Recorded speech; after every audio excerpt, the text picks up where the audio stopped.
Some dare call it conspiracy.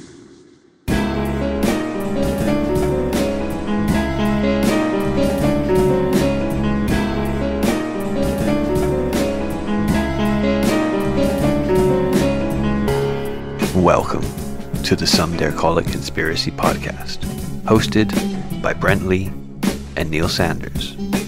After nearly 20 years exploring the world of conspiracy culture, we are taking our guests and listeners on a guided tour of the rabbit hole. Our mission? To discover where the truth lies. Welcome to Some Dare Call It the Conditional Release program, where we look at the disinformation disaster artists that have created the absolute fuckstorm that we see today.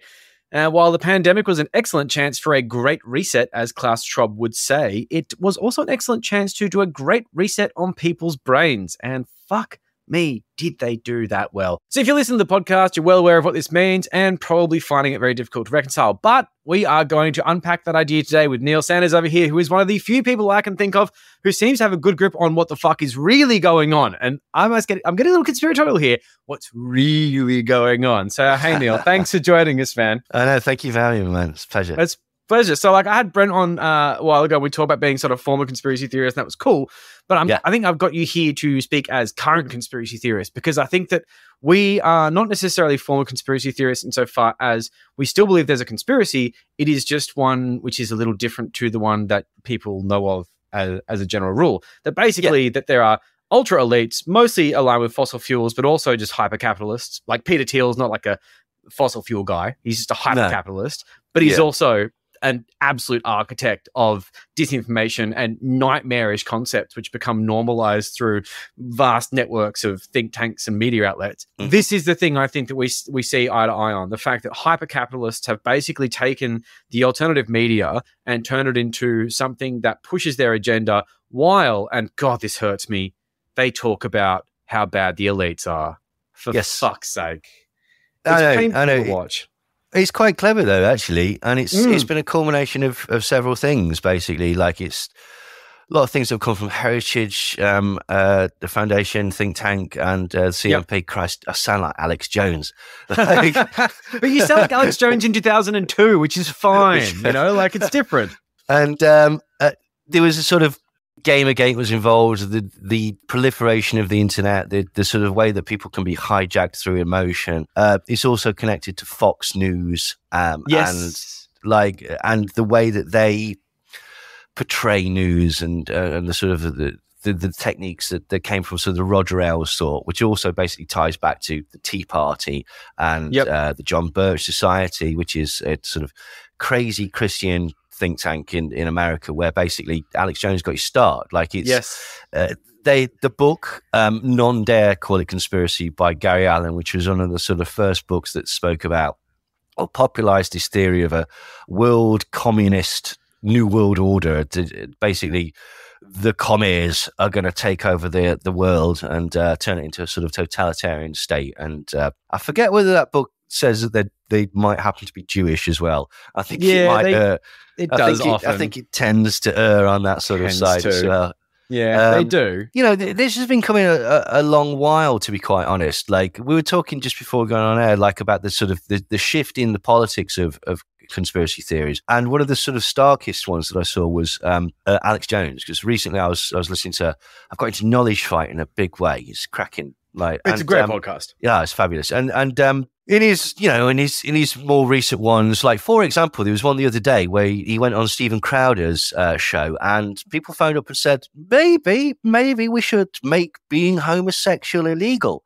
And Alex Jones was like, yeah, pretty much. Like, it's so much freedom. Well, his rationale was that it was twofold. So, I don't want to seem like he's like being stupid, because he's got a justification. One, it's a sin. And then two, he says that basically, if you look at every civilization throughout history, one sort of decadence, which he equates with homosexuality, comes in, that civilization falls. And it's like, A, I don't think that's true. And B, can you think of any civilization that hasn't fallen? Yeah. Isn't America's that sort of the point of civilizations, that they rise and fall and whatnot? And So, but it used to be very sort of anti-authoritarian, anti-police state. I mean, his first films were Police State America and stuff like that. And let's say, listening back to sort of old episodes through Knowledge Fight, he's concerned about police overstepping the mark, DUI stops turning into sort of like checkpoints, and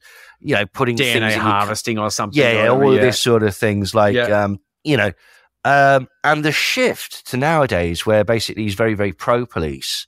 Yes, and he's gone from the concept of the New World Order is basically this police state that uses the mechanism of the police to spread its sort of totalitarian lies. Even like through his 9/11 documentaries and stuff like that, he's talking about the police and the corrupt political system and Skull and Bones and stuff like that.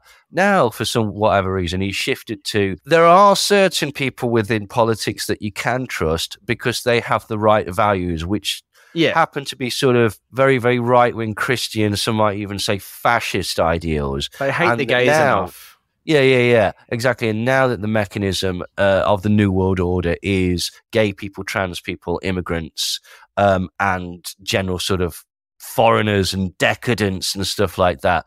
And so it's gone from blaming the system to blaming people, but using those people as a sort of like, oh, they're a tool of the system. These poor sods don't know what they're doing. Just by existing, these trans people are going to bring down society. And it's like, no, that's not true. And B, that's ridiculous. Like, and do you know how you can stop that as well?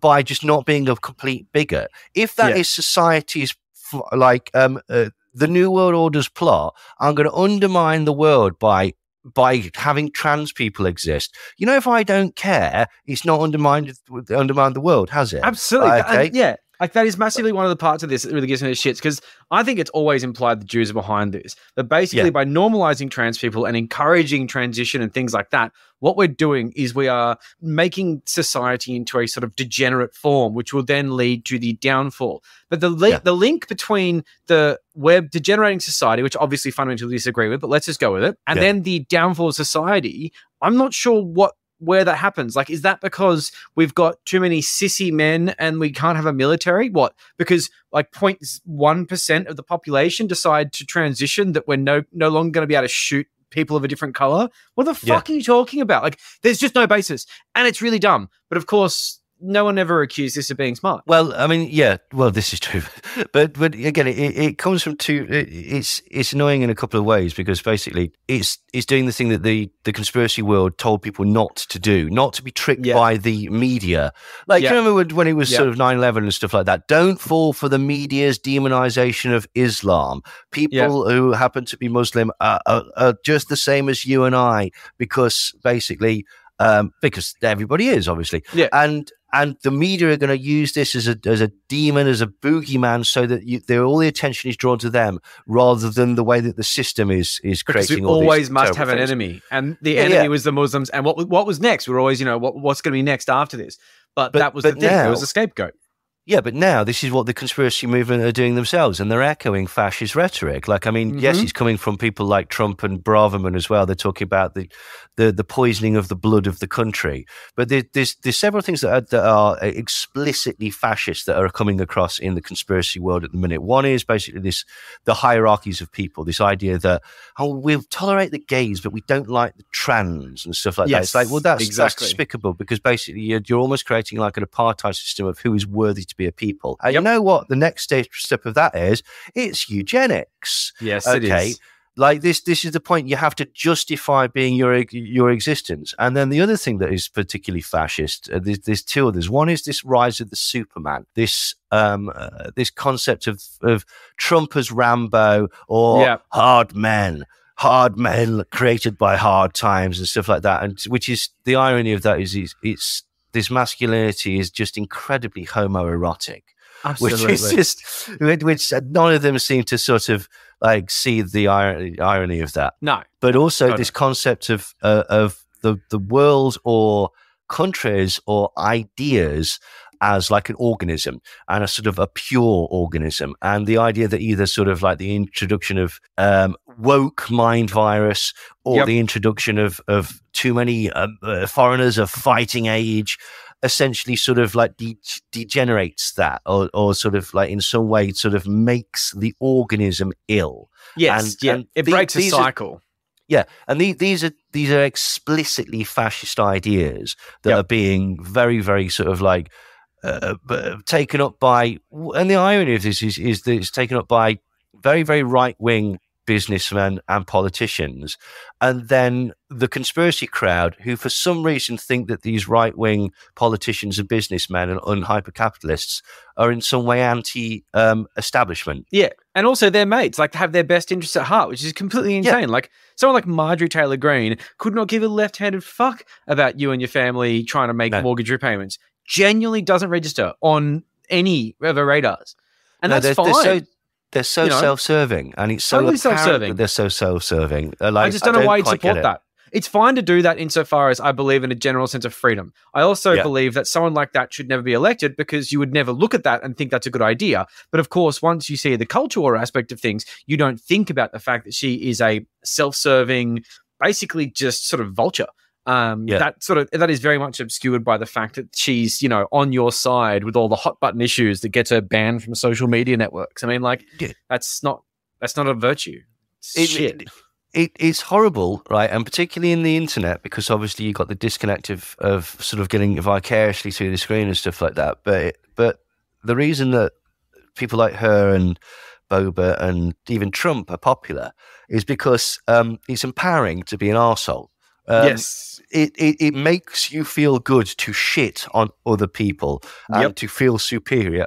And if you can get that through any way, there's a whole, like, we're going back to this obnoxious Twitch streamer type stuff at the minute. There's a load of sort of personalities that they'll fizzle out. They'll have their 15 minutes of fame, but their entire personality is being as obnoxious as possible. And everything in your brain says, like, why on earth would anybody want to watch these people? But they do. Because basically it's a vicarious thrill. I get to do this. And this is why things like fascism and racism and sexism are appealing. Because if you feel powerless, then you'll be able to grasp any type of power from that. Just by basically knowing that you are racially or genetically superior to an entire portion of the country. Which obviously isn't true. Or the world even. The world. Right? Billions of people. Precisely. Billions. It puts you on the winning team. It gives you at least something so that your brain goes, at least I'm not them. Oh, totally. Absolutely. Ironically, you're also an incel. At the same time, basically, everybody's doing this whole oppression Olympics. And this is, we're so oppressed and we're so, like, this concept of, like, the poor straight white male, when will he get a chance? I know. Like, it's cool. It's wild. And this is the thing that, it does have that sort of paradox of being, you're one of the wealthiest and most empowered people, but yet you are the perennial victim. But like, when it comes to subgroups like incels and like the sort of downtrodden white working class and stuff like that, I do feel sympathy for them. I do find sometimes the left discard that, and the idea that someone who's working 40 hours a week at a service station in a Midwestern country in the state in the US should somehow be thanking his lucky stars for his situation because he's so white and so privileged. And I can see why they get disaffected. And then you have someone else lending them a hand saying basically, well, look, I understand your struggle because basically women have taken your promotion because who's your manager? Oh, it's probably a woman, isn't it? And I tell you what, you would be able to get ahead in life if it wasn't for that fact that even if you got that degree, some black guy would take your job anyway, so why bother?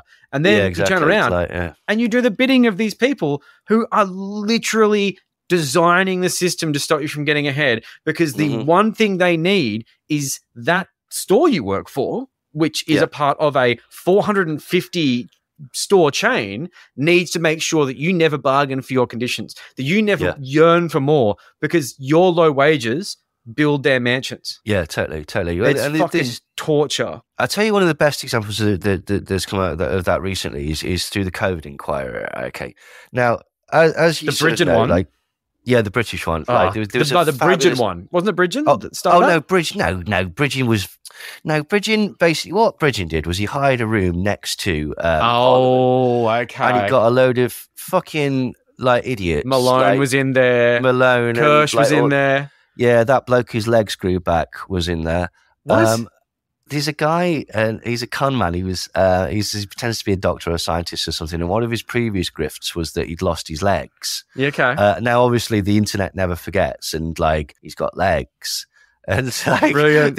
This amazes me. Like the level of like fuckery that some people go, like that Shiva guy who genuinely his thing is like, I invented email. It's like, you didn't invent. You didn't email. though. Like, no, you didn't. The most cursory check finds out that you didn't invent email. Like, and the fact that you would pretend to do that, like that's your achievement in life.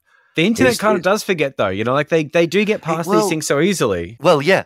This is true actually. Like, it's like Al Gore got shat on that as well. You know, he said like, you know, I sort of helped create the internet with budgetary things, and he got taken out of context and say that he did sort of create the internet. So I think there is like a boy who cried wolf mindset in there that, you know, we've got a bit of wiggle room. But no, Al Gore helped fund the internet. Dr. Shiva said he invented email. He did not invent email. He is a liar. Al Gore said something that people took out of context. Shiva literally lied. Anyway, there was a massive distraction. It's just that I'm not too across what's happening in the UK at the moment. I've been very distracted recently. And I saw there was a pandemic thing and I thought it was bridging. No, bridging's just like, bridging is... an idiot. A good example of, he's totally an idiot, but a good example of basically like how far the conspiracy world has come, because this guy is a corrupt politician. He's done his career as a politician because he lied about lobbying.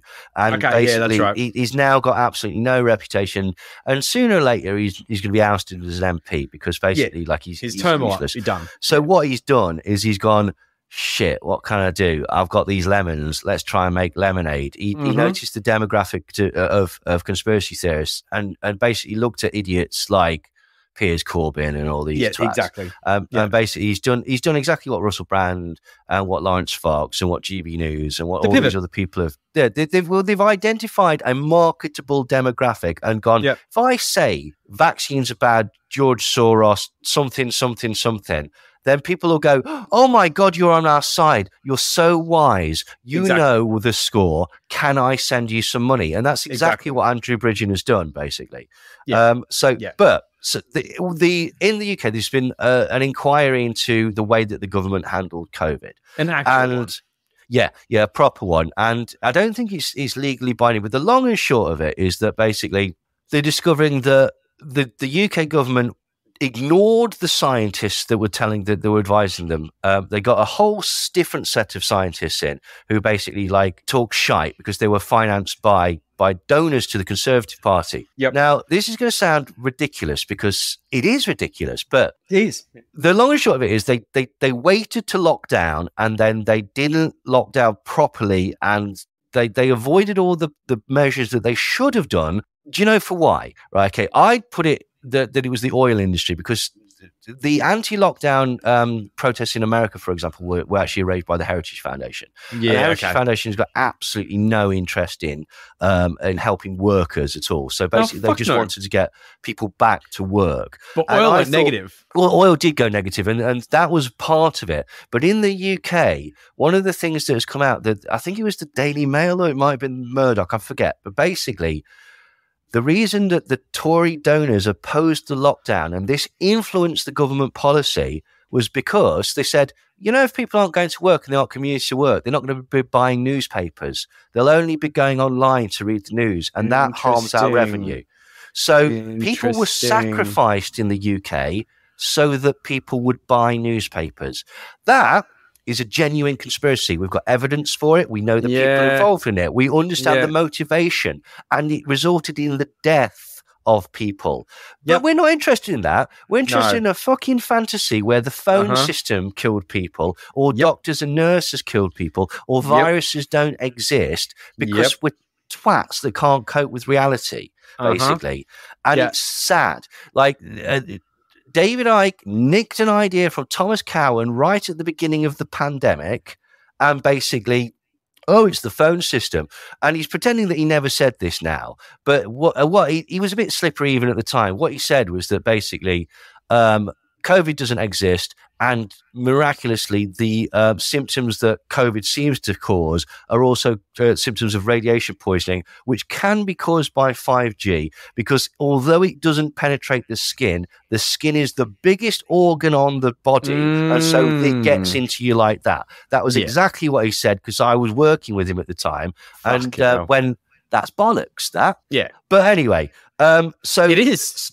Yeah, of course it is. Like, as I said, like the 5G will kill us all was basically like a reworking of the 4G will kill us all, which was basically, a reimagining of 3G will kill us all, which was a sort of reworking of 2G will kill us all, which was basically a sort of copy or crib of 1G will kill us all, which was basically mobile phones will kill us all, which was tetramass, which will kill us all, which is X-rays, which will kill us all, which is like, this has been going on every time they introduce a new product or system, somehow it's going to kill us all, basically. I have the same thing with microwaves. I have the same thing with 3G. I was very skeptical of these things. I've got to a certain point in my life where I'm starting to think that maybe it's going to be okay.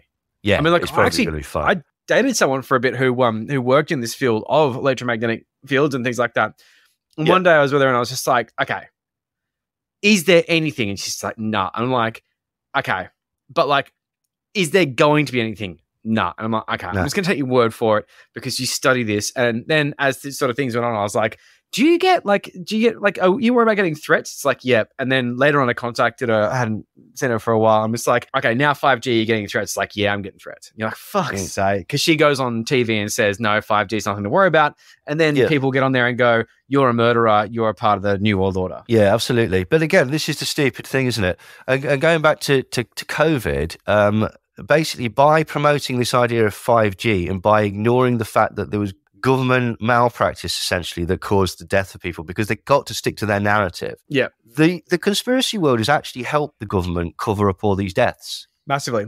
Yeah. Absolutely. 100%. The best thing the best evidence that is helping the government avoid responsibility for essentially allowing hundreds of thousands of people to die is this stupid contingent that go, they didn't die from that because COVID doesn't exist. It's like died of, it's ridiculous. Like, And, it's very different in the UK though. Like in Australia, we had a very effective lockdown, being an island with excellent border controls for starters, because we're terrified of fruit from Jakarta or something. So like, we know how to lock our shit down. And essentially we had zero COVID for most of the pandemic. We had more or less zero COVID until the vaccines came out. And then we basically had the vaccine roll out, and then we went, okay, cool. Let's just do this and see what happens. But in that meantime, there were issues. And one of the funny things is, well, I had a few things. Apparently, Mark Wahlberg coming into Northern Beaches. I heard this. I probably shouldn't say this publicly, but apparently he coming into spruik his Wahlburger for the a certain cinema chain run by a guy named Ray Mustaka. I'm not going to get out of that rabbit hole. But basically, he apparently brought COVID to the Northern Beaches, which resulted in Northern Beaches missing Christmas. But that's allegedly. That is just a fairy tale. I'm not sure. Do not sue Marky Mark. I know your lawyers are on fucking speed dial. But when it comes down to the way in which the Australian response was, it was very effective, and it made it very confusing because a lot of the culture wars we import. So we had all this sort of conspiracy nonsense going on where people lost their minds, but people didn't quite know how to. Whereas over in the UK, I think you guys had a lot more of a sharper idea of what to do. And I think in the US, they had it pretty well honed. In Australia, we had such effective lockdowns that at one point, one of the least favorite politicians in the sort of cooker world, Dan Andrews in Victoria, he presided as such over aged care deaths that I think was about 800 aged care deaths as a result of some COVID going through some aged care facilities and the whole thing. Now, we can talk about federalism and the way in which aged care is a federal government responsibility, but we're also not going to talk about that. The main thing is you had a whole bunch of anti-lockdown people calling him a murderer and saying he murdered 800 people who literally wanted COVID to be everywhere and didn't think it was real. And you just like, I don't know what to do with you. Well, this is the point. The mental gymnastics that have to, and this is entirely why in the UK, idiots started doing the midazolam thing, which was actually stolen. Again, this is what gets me. Like, the more you go into conspiracies, you realise that basically everybody steals each other's theories. It was first promoted by this bloke called Paul Palinko, and he's a sort of crazed sort of Christian bloke that doesn't think that pretty much any sort of end of life care should happen. Like he's lied in court. He's just basically, what he noticed was that we bought a load of these sedatives, right? Okay. Yeah, okay. And then what he also noticed was that in some executions, these sedatives are used as part of the process in America. Now, and that was it. That's his evidence. We've bought a load of this sedative. Now, there's two reasons why we bought this sedative. One, we couldn't get a different sedative, so we sort of doubled up on this one. And two, we knew a load of people were going to be going on to ventilators and end-of-life care. And this drug is used for both of them. Now, everybody basically picked up on the idea that it's used in executions. Do a bit of digging, you find out that basically in the states where they do use it, they don't think it's a good idea. That drug doesn't kill you. That drug sedates you whilst the other drug kills you. However, here's the irony. What they've found in some cases is that the midazolam actually reacts with the thing that kills you and stops it from killing you. Oh, and that's what some of these botched executions in the States. No, precisely. That's exactly what it is. And so a lot of people are like, this isn't an effective tool to be used in that way. Yeah. Which begs the question, if you're planning there's several questions. If you're planning a mass murder campaign, right? Okay. Yeah. It falls short in a few ways. Yeah. Why would you use an ineffective drug? Right. Yeah. Okay. You wouldn't. You've got all sorts of things. But the main question that doesn't seem to get asked, because there's no sensible answer to this, is, all right, my neighbour Carol works at a hospital, right? Okay, she also at a care home, right? During the COVID, 20 people in her care home died. So am I to believe that she did that? She was persuaded by her bosses, for whatever reason, to, let's not fuck about, murder a load of patients that she spent her life looking after. This is a vocation. She's gone into that field because she wants to care for people. She works with these people. These people live in this residential thing. Some of these people are her friends, right? Some of these people she's known for years and has built up relationships with. But according to the conspiracy crowd, her boss came in one day and went, Carol, you've got to kill Jean and Charlotte today. Yep. And she went, yeah, all right, no worries. There's no way I can possibly fight back against this because I've been told to do this by my boss. Fuck off. Where's the whistleblowers? Where's the people with PTSD because they've been forced to murder their friends? Why did not one of these people go, no, I'm not doing that? Yeah. Right? Or clock what was happening. I'll tell you for why, because the whole thing is bullshit. And the reason they had to come up with that stupid theory was because people were dying of COVID. And they didn't have the balls or the principles to go, shit, I was wrong. They went, I'll double down. There's no way that I was wrong. There must be some other reason why all these people are dying. And it's like, well, what about all the people? And often the vaccine. Yeah. Well, that was the thing. Later, it becomes the vaccine. Initially, they're like, shit, we need something. It's obviously doctors and nurses killing people. It's like, what? Yeah. Everywhere. Where's the evidence of this? Where's the evidence that en masse, the whole planet decided to go, all right, we need to implement Operation Night Nurse? Or whatever they call it. Do you know what I mean? Well, the problem with this, the evidence thing, is that there is evidence and there's not, because the evidence is a gish gallop of nonsense, usually on a sort of Twitter blue account that has no character limit, because God, those threads are difficult to read otherwise. And it's basically just I saw one recently today. It was just full of links of nonsense, and I'm like, I'm not going to look at that. No, but if I wanted to agree with it, I could within 45 seconds.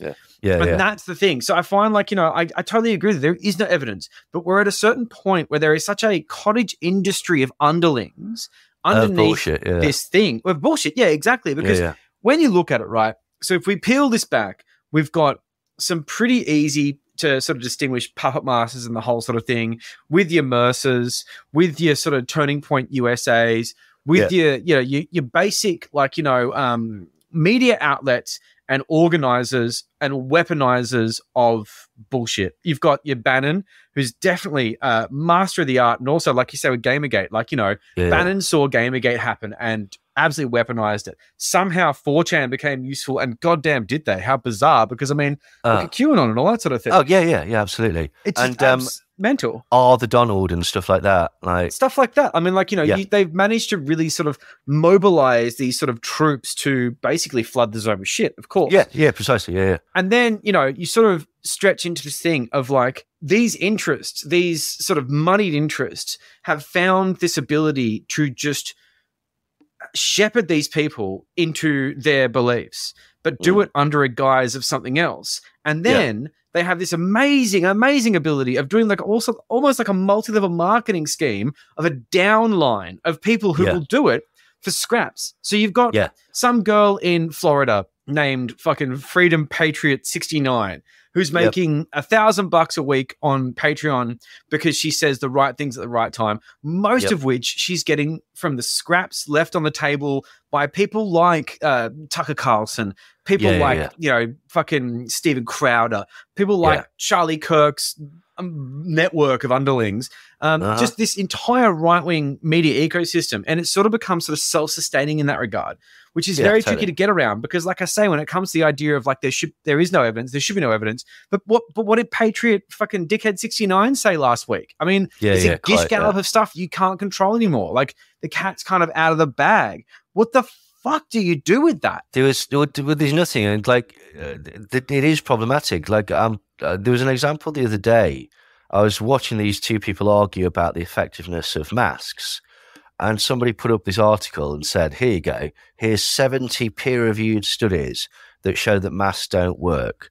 And it was all connected to this one article. And somebody had gone into it and read it. It says, you know, the first article it recommends masks. You've not even bothered to, like, this doesn't even say the thing that you said it says. Oh, man, that's the fucking most infuriating thing. Because you look at these things and you're like, but you had to read it. You had to spend 15 minutes finding out why they were wrong. It took them 3 seconds to post the article. Brandolini's law, man. Yeah, but all they'll do is they'll either ignore that or they'll go, no, it isn't. You don't understand the paper. It's like, it fucking says it here. Exactly. Like it literally. It says in the abstract. Yeah, precisely. Yeah. Or this is the other thing that happens is they'll just pivot onto something slightly different. All right, well, what about this? And it's like, but the problem is, right, if we think of your like belief structure as like a table, we've taken 2 of the legs off already, and you're still insisting that it's a table because it's got 2 legs. Fucking cognitive dissonance, man. And I'm pretty sure that those legs are going to be bollocks as well. Yeah. Like, and that was the thing that again pissed me off and got me out of the sort of conspiracy world. And it started with climate change, right? Yeah. And I'll tell you exactly for why. Because everyone started jumping on Greta Thunberg, right? Okay, and everybody started jumping on Greta Thunberg, and I was like, 2 things. One, fuck you, I think she's punk rock. I like her, right? Bollocks. She's upsetting the right people, okay? And that is fine, like that, okay? Yeah. And what everybody was saying was, this ugly little fetal alcohol syndrome bitch, they've just put her out there because you can't insult a little girl without looking pathetic. And it's like, you've just done that. Oh, yeah, you did. You've just done it. You've just fucking, like, it's like saying, I can't put my head in that fan. Like, you stupid sod. Like, if that is the mechanism, right, okay, you've literally just, you've just fallen for it. You've literally just fallen for 100%. It. So anyway, absolutely. so I started looking into it, and I got into a bit of a row because this was at the time when like flat Earth was happening, and also all the sort of like Hitler. Maybe we've misappraised Hitler. Yeah, like, Europa probably just came out. And all of that battle. I don't like mentioning the name, but no, but like but it is what bollocks. It is. It's all terrible shit and like ahistorical nonsense as well. Exactly. But anyway, so The climate change had happened. It was a bit embarrassing actually, because what I'd noticed was that people kept putting forward the same people. Like Willie Soon, here's one, right? Basically, what I started looking at was, who are these people and what are they saying, and who are they to be saying these things? And uniformly, basically, I found out that this person isn't actually qualified.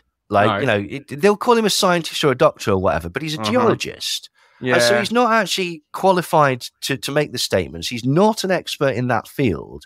And then uniformly, they're all financed by the fossil fuel industry. And so I basically said, all right, let's step back and look at this. Okay, it's like, so this person that's telling you that fossil fuels are good, A, he's not qualified to make that statement. B, it's not really his area. He doesn't know. And C, he works for the fossil fuel industry. Yep. All of these should be enough red flags. And then the most important thing was that, well, actually, he's wrong. Because if you then go and find somebody who is an expert in that field, they'll explain, oh, no, I see what you said here, but the actual but it's wrong reason is X, Y, and Z, blah, blah, blah. And I started to notice this, and this is when I became persona non grata, because another person in the industry jumped on this thread and went, I think you've perhaps fallen for propaganda from the green agenda, Neil. Yeah. And I was like, well, and you need to read my book because we've gone through blah, blah, blah, blah, blah, blah. And I said two things. One, could it be potentially that rather than me falling for the green agenda, which is a nebulous, not real thing, perhaps you've fallen for propaganda that's come from the highly propaganda savvy and incredibly lucrative oil industry, fossil fuel industry. The fossil fuel agenda. And to your point about reading your book, it's your book that we're talking about. Yes. I'd gone through the first 5 chapters of his book and pointed out, A, the bloke's wrong, B, the bloke's not qualified, C, the bloke's financed by the fossil fuel industry. Yeah. He didn't realise that, jumped into the argument, and he's not spoken to me since. Well, yeah, that's pretty much how it's going to play out. Because I mean, the fossil fuel industry is behind a lot of this sort of stuff, and it's it's frustrating to see it. But like when you get to a point where people who used to be a part of the green agenda, who used to go to the hastily organized and cheap, I mean, but like I'm talking like hippies here, right? Like people used to go to a deforestation protest, who used to protest against basically fossil fuels and their interest and mining industry and all that sort of stuff, are now going to protest against wind farms. They're going to protest against renewable energy. They're going to protest in the pocket of fossil fuel. And they're all going there with signs about the fact that everyone's a pedophile. And you start to think, okay, so the fossil fuel industry has now got you saying what they want you to say, but you've also come here because you don't like vaccines. Interesting. Yeah. So it's not like you're actually here because you hate windmills as such. It's because the guy who told you that vaccines were bad, which made also you feel brilliant, also hates these things. Exactly. And it's like, well, hold on. Have you thought maybe there's an interesting link here? Maybe this is something you should, because, if you like connecting dots, maybe there's some dots here you could connect. What do you reckon? Well, you're all of a sudden, this think for yourself truth movement has got a party line. And it's like, hang on, I thought that was the complete, antithesis of being a truth seeker was that you're not supposed to have a party line. I remember vividly watching Dave Von Kleist get into an argument with somebody about 9/11, and they were all laughing and smiling and stuff like that, despite the fact that they basically disagreed. And there was a couple of raised voices, but that was literally as far as it would go. Now it's like, oh, you're a shell, blah, blah, blah, blah. Yeah. I've actually just written an article about this. It should be coming out in Children of the Headache later. Okay. But recently, watching David Icke getting completely bent out of shape because other people have stolen his grift. He's pissed off with Jordan Peterson and Russell Brand. The pool is diluted hard. Well, they to an extent. Right, here's the thing, right? Okay, now this is what I say in the article, right? Okay, to an extent, he's right. Okay, he's absolutely right, because basically, they've pitched his shtick, they've pinched his buzzwords and his idea of this hidden cabal. They've stolen his McDonald's. They're not doing lizards and they're not saying Jews like he does, but basically it's the same shit formula. Right, okay. But it's ironic in two ways. One, because as we said earlier, basically all conspiracy, or most of it, is pinched, right? His main thing at the minute, Sabbatian Frankists, he didn't come up with that. That's from a book from 1974 by an obscure bloke called Rabbi Entelman that nobody's heard of. And there's no evidence for it either. It's bollocks. It's utter bollocks. All these Rothschild stuff, it either comes from the idea that the Rothschilds, at the Battle of Waterloo, that never happened. That's from the Satan that's exhausted. Pamphlet. Yeah, but they preach this as fact, and so it's ironic that he's getting bent out of shape for people pinching his stuff, because he essentially pinches other people's stuff. Yes, as most people do. But also, he's pandered to this, right? Okay, he panders to fucking Holocaust denial and Protocols of Elders of Zion, and he's interviewed Tommy Robinson, and he's entertained this free speech stuff, and he does the whole, I don't care who I speak to, I'll speak to anyone. Fuck off, you're giving a platform for Nazis, right? And it's never cool to give a platform for Nazis. I don't give a shit what you think. We're just interested to hear what Tommy Robinson's got to say. No, there's a line. The man is a prick. Right? Okay. Why would anyone give a shit what this bloke's got to say? Katie Hopkins has got a refreshing take on it. No, she fucking hasn't. She's she's a pound shop Ann Coulter. She's shite. Yeah. Like, absolutely dreadful. She's like a Carry-On version.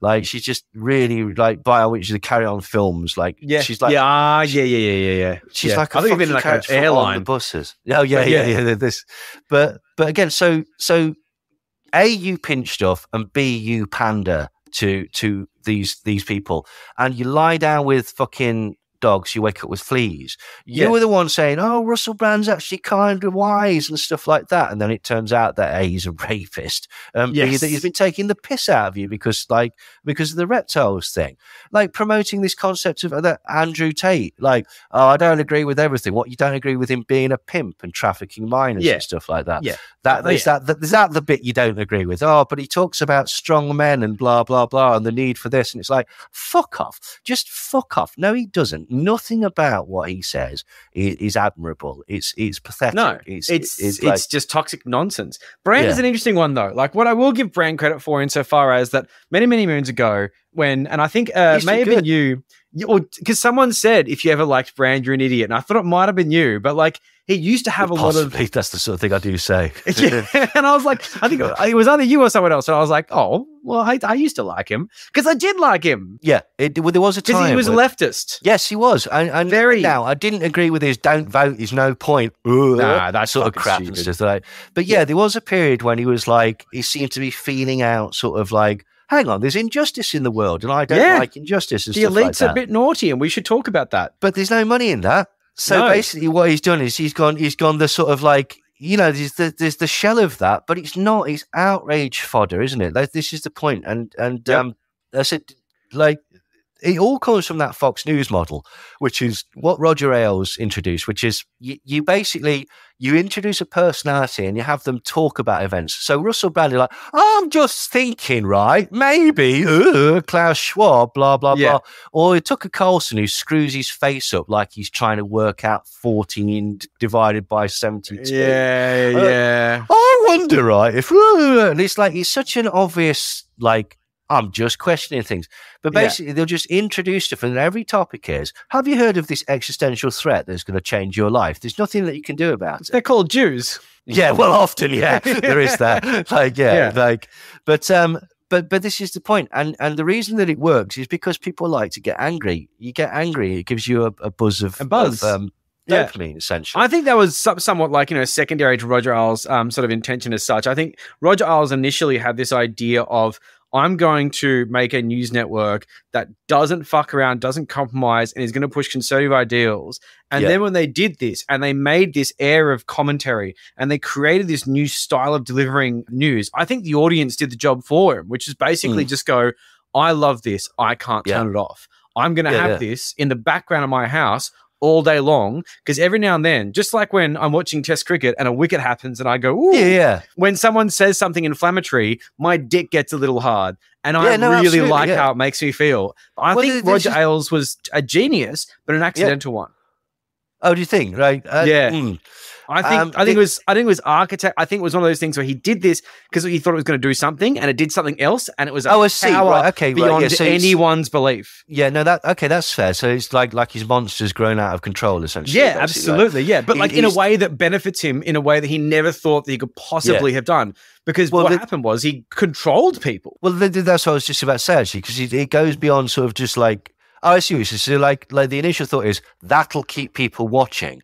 And what he's realised is, shit, the more people watch, the more they become indoctrinated to the point where... And they're just absolutely addicted. But it was just basic capitalism at first. Yeah. But now it's political brainwashing, essentially. And now we own a certain thing where Rupert Murdoch can walk into a room, just like he does in the UK because of all the tabloids he owns, walk into a room full of congressmen and they all look at him. That sort of thing. Or, to go back to our original point, he could phone up the government or, contact the government through, I don't think Rupert Murdoch, hello. Somebody phoned up the government, and then somehow, because Rupert Murdoch didn't want to have a drop in daily newspaper sales, that affects the government response to a pandemic. I would be scared of Rupert Murdoch or any of his underlings in news if I were in government, and that is one thing. It's very scary, and these sort of things when it comes to stuff like Roger Ailes, stuff like that. I do believe that News Limited does a lot of good journalism, in a lot of the newspapers around the place. I also think that there is definitely a lot of C-suite fuckery going on where someone calls up and says, I'm a manager from news. Do you want to do this? Do you want to do that? Because if you don't, well, you know, we have plans. And a lot of it comes down to money, but influence is money as well. Oh, absolutely, yeah. And this is the thing as well, when people look at the sort of like, you supposed sort of rebels, anti-establishment and stuff like that, you Lawrence Foxes and you Russell Brands and stuff like that.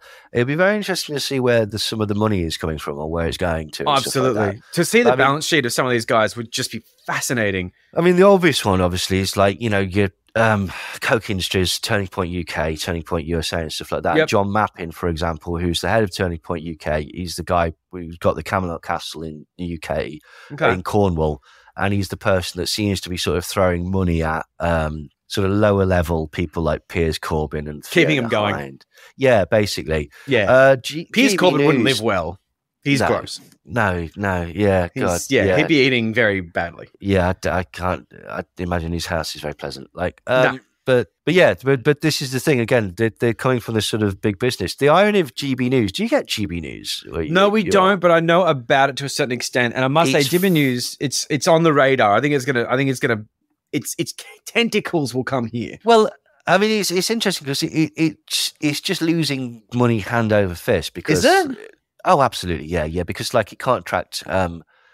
It's very, very poor. As in production values and stuff like that. He's totally right-wing propaganda. The funders are interesting. He's Legatum. Now, this is my point, right? Okay, we talk about Legatum with what's the AEC forum, IRC forum.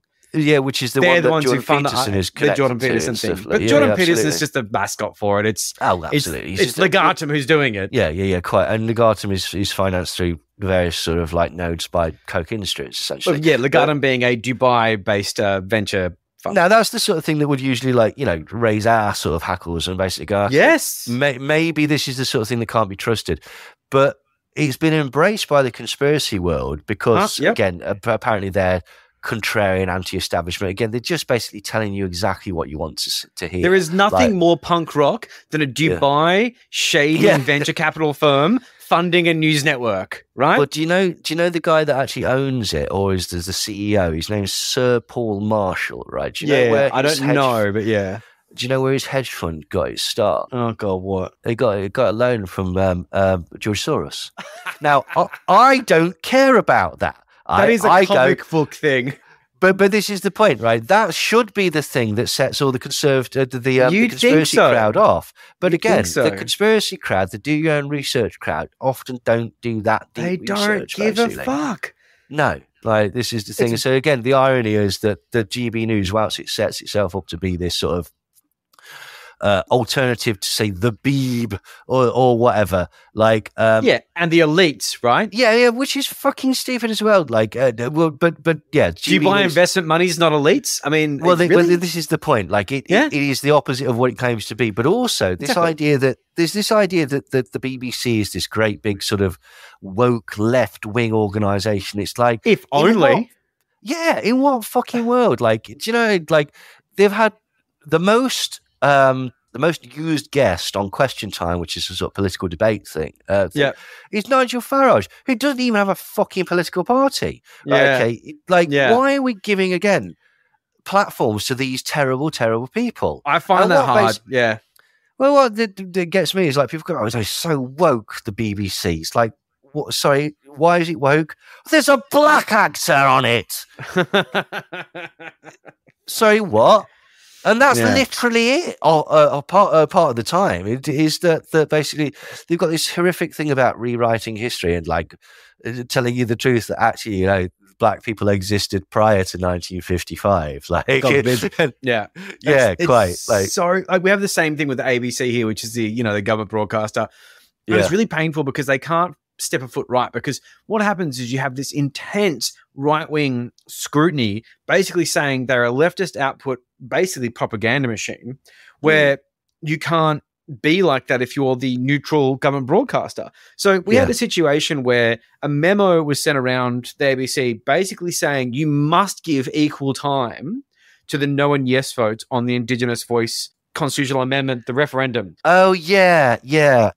which was victim of a massive misinformation campaign or disinformation campaign, which recently a guy named Dr. Jeremy Walker did a paper about the fact the Atlas Network was involved in it. There was general, actual, sort of filthy money in it. If you look at Advance Australia, which is the sort of like the right-wing communications organisation was behind a lot of the No campaign, they clearly have some Yanks on board because their disinformation game is fucking A grade at the moment. But you had the most awkward things where I'll listen to ABC radio every now and then, and they would have someone on and they would have to say this awkward thing of like, yes, but don't you think that there should be a concern about Indigenous recognition and the voice to Parliament? And you're like, it's so embarrassing that you feel like you have to say that. You can have a story on whatever you want, but you bring someone on there who's going to talk about something beautiful about this opportunity to change our country for the better, but you have to shit on it because you've been told to by management. And yet we have all these fuckheads on the No campaign and the just general Cook sphere saying, the ABC is just fucking so biased. They just they're pushing the yes vote. It's all part of the agenda. There's Jews involved. And you're like, do you listen to the ABC though? Because it's really hard to listen to because you fuckers have made it insufferable because a memo has gone out from management to ruin the fucking content. Now everything has to be double checked by your bullshit fucking way of seeing things. So frustrating. I hated it. That's glad that reference was over. Yeah, this sort of. We've got to be fair. So basically, if we give credence to, if we give time to some sort of sensible ideas, parties, we've got to give the stupid people a platform as well. It's like exactly you really don't actually. No, you don't. You don't. And they've got plenty of platforms. They've got their own fucking platforms. I don't care if it's government funded or whatever. If you have to pander to insanity, then something is broken. Where does it stop? Because where's the fucking line? Are we going to start to have flat earthers on the news? Because basically, got to be balanced. Exactly, this is the point. But again, that's been weaponized. That has been totally weaponized by the far right, basically. It's the Jews that are doing that one too. Flat Earth is it's a Jewish conspiracy, which is I find very funny because I always thought you watch the Netflix documentary and you sort of see into it and it's just this sort of cute thing. But I think it was on a podcast called Yena Passaran. Almost certain it was with someone who came on there who was a bit of a flat earth expert and just sort of broke it down the fact that the flat earth thing, that's a Jewish conspiracy. It's so what? It boils down anti-Semitism. The Jews are the ones who are keeping the flat earth away from us. Oh, right. Okay. To hide the fact the that Jews we are connected to God. Right. I'm not even sure. I can't remember what the thing was. And, I don't have a note on hand. But basically, the whole thing is the Jews are the ones who have NASA, who have all these guys making sure we don't know that Earth is flat. Oh, yeah. Werner von Braun, that famous Jewish NASA guy. Right. Okay. So let me just sort of, because it's dumb. But hang on. So that would mean that the whole Jewish faith, they know they're wrong because the idea of flat Earth is that basically the Earth is flat. It's in a dome. We're the only planet because we are basically like the playthings of God. We're God's snow globe or whatever it is. With the ice wall. So if Jewish people or the Jewish religion has conspired to make us think that the world is round so that we don't know this. They must know that that's the truth, which means that they also must know that their religion is not the truth. So why are they bothering? It'd be interesting. We should definitely do more of a deep dive into this because it's one of those things where it just is confounding. But also sometimes I look at these things and think, why am I spending so much time on dumb shit? It's just so dumb. It's just so painfully dumb. But it takes away the cuteness of flat Earth. I always find flat Earth being one of the cuter conspiracies where it's it's so dumb and it's so banal. And then you're like, oh, but there's a whole Nazi There's a whole nasty element to it. Yeah. Because, actually, now that you mention it, who's the Dubai guy? He's very anti-Semitic, isn't he? Okay. And he's a Holocaust denier and everything, basically. Okay, flat earther. Yeah. Oh no, he's the guy that did the 200 proofs of a spinning. But he's he's the Alex Jones or the David Icke of flat Earth. Now, I always thought that in modern flat Earth, the earliest thing that I saw. and I don't know if this is true because me and Brent were talking about this, like, because he might not have been the first, but anyway, one of the most prominent things that where people were sending it around, this ex-CIA, ex-NASA guy who basically lays out all the tropes that the UN map is the actual map, etc., etc., etc. Okay. It's a bloke called Mark Boylan. He does it at a comedy club. He's introduced at a comedy club by a compere. Right. Interesting. It's a comedy show. It's a fucking comedy show. He's playing a character. Now, what happened is basically since then, he now sort of on his socials and stuff like that, he embodies the character. I think he's trolling. I think he did it. But he got picked up and he went, I cannot believe that people, right, fuck this. Like, I'm doing this. But when do you stop? Well, I don't think he can stop because I think he's orphaned it, basically. Like, but yeah, that, like, so, because we were talking to Dom Johnny about this. It's like, in his book, he's just like, oh, he's saying that it was a joke on Reddit or something that got out of hand. I said, I think it was. I think, I swear to God, look up Mark Boylan doing it. And he's introduced. The compere even says, we're going to do something a bit different now. This guy's playing a character or something like that so that the audience gets it. And it's like a spoof thing. He's playing like a whistleblower. The fact that the audience is laughing and it says Comedy Lab or whatever behind him. But none of the fucking flat earthers have picked up on this. They've gone like, even if they have, they've gone, well, that's the only venue this poor sod could get it out at that. And it's like, oh, fuck off. You've got the entire internet. Like, you could. Have I ever told you my favorite flat earth story? This guy that I know, this is what convinced him that the earth is actually flat. Okay. He drove around in the countryside until he found the biggest, flattest field that he could. And then he went and laid down in the middle of it and he couldn't feel the earth moving. Oh, fuck's sake. I wish that was not true. Like, but that is genuinely how this one particular guy who won't name, came to the conclusion that it's flat. It's flat. It might, because I can lay flat on it. So what was the guy's name again? The comedian? Mark Boylan. Mark Boylan. Okay, so I was thinking of buddy Jonathan Pye. His real name is Andrew Doyle. But Jonathan Pye, the guy who rants to camera. Yeah, he's great. I've seen him live once. Yeah, he is really great. But like, he's also like an interesting thing where it's a character.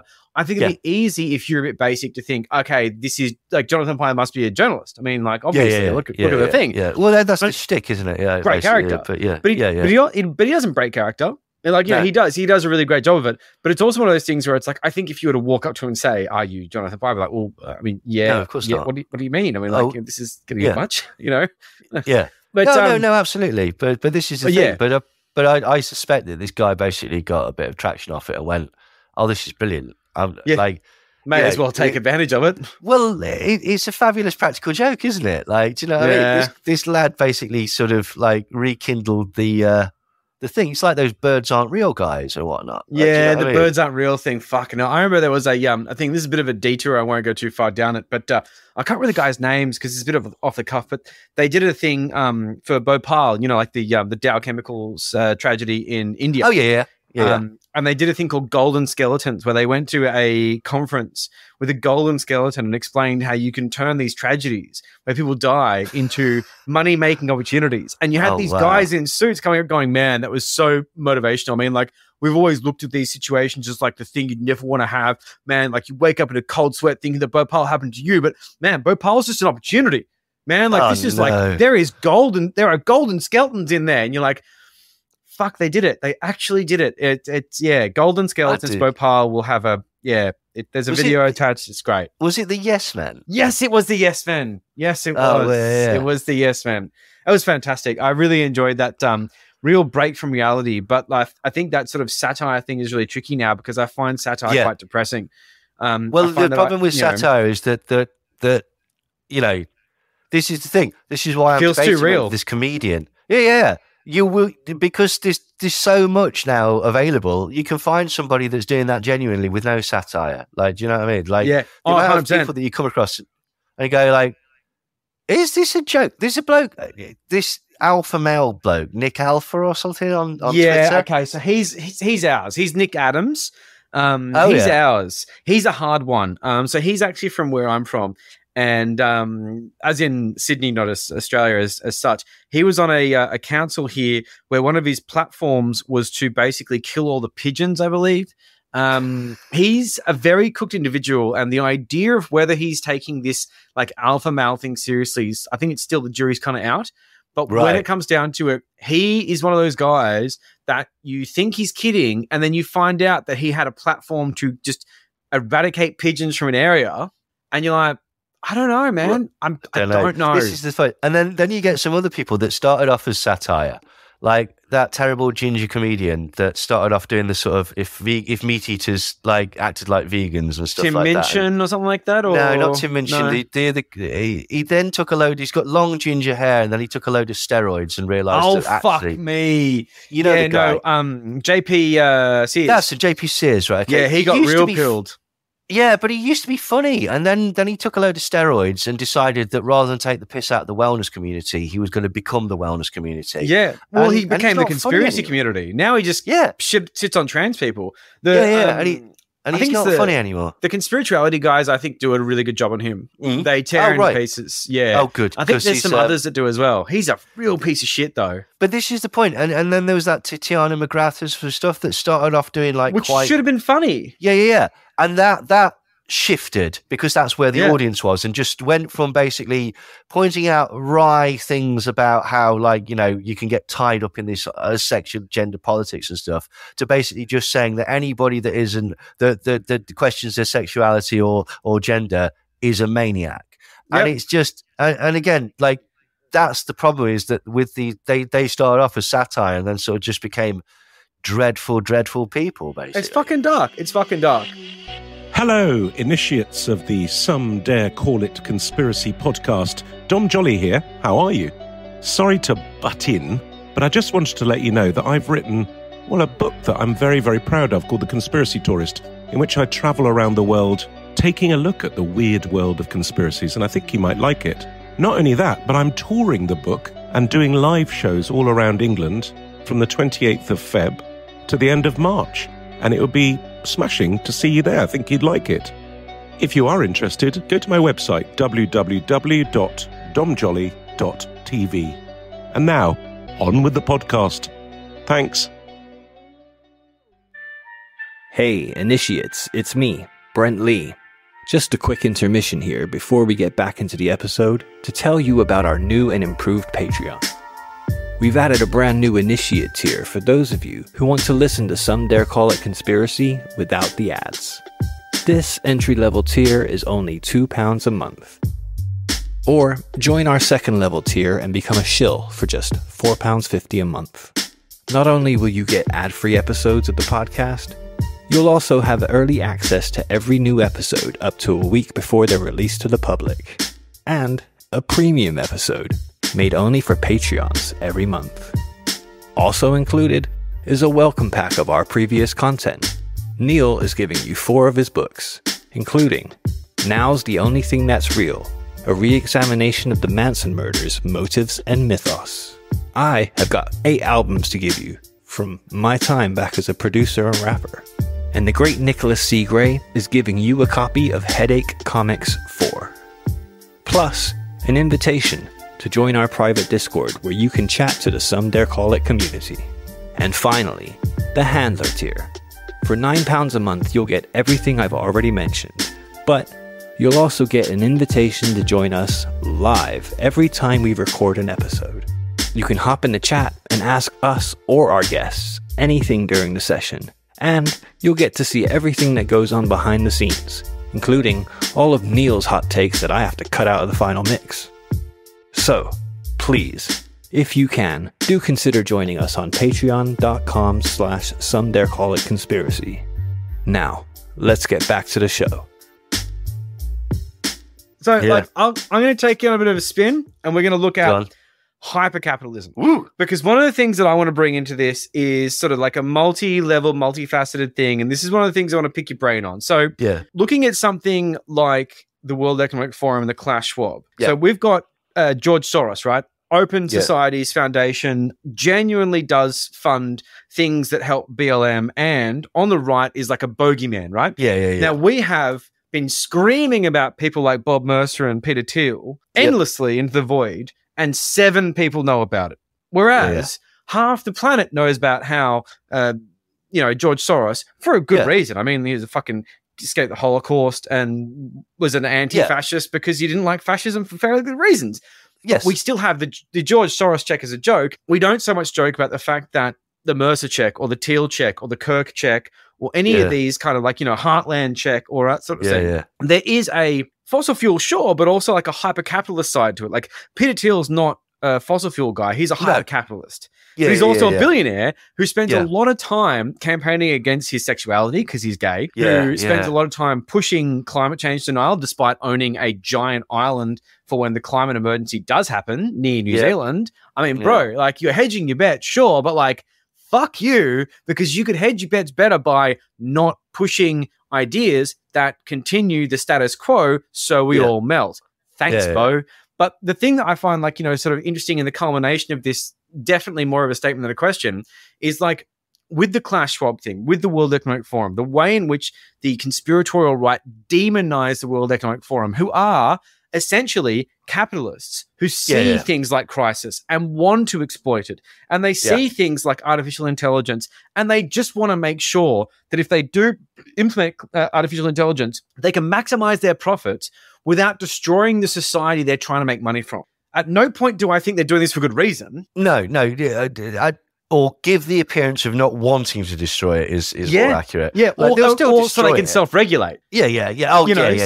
So look what we said at the World Economic Forum. Surely we can self-regulate. Look how woke we are. Look how fucking... Yeah, we're concerned. We're all stakeholders. Like, we're all stakeholders. The community There's no problem that we here. put the community in which we put this facility and factories and stuff like that, we've got to ensure that they're happy as well so that everybody's happy. Except they can't unionize. We can't let them unionize. But otherwise, it's fine. And this is the thing, like we draw a line at unionizing, but we also do have a really nice pamphlet about how we're making the whole thing better, which has been organized by the brilliant, benevolent minds at the World Economic Forum. But it seems like a lot of these hyper-capitalist people like the Peter Thiels, like these Bob Mercers, like these dark forces, are funding these kind of media outlets who are basically pursuing these kind of agendas. And they're doing it in a way that is interesting insofar as you'd think that the World Economic Forum's position was a good one. It's one of compromise. It's one of don't eat us, we're the benevolent rich.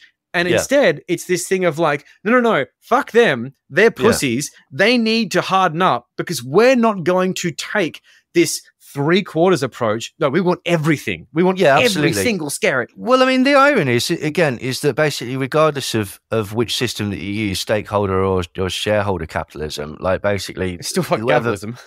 Yeah, it's still capitalism, and the person that wins is still the capitalist.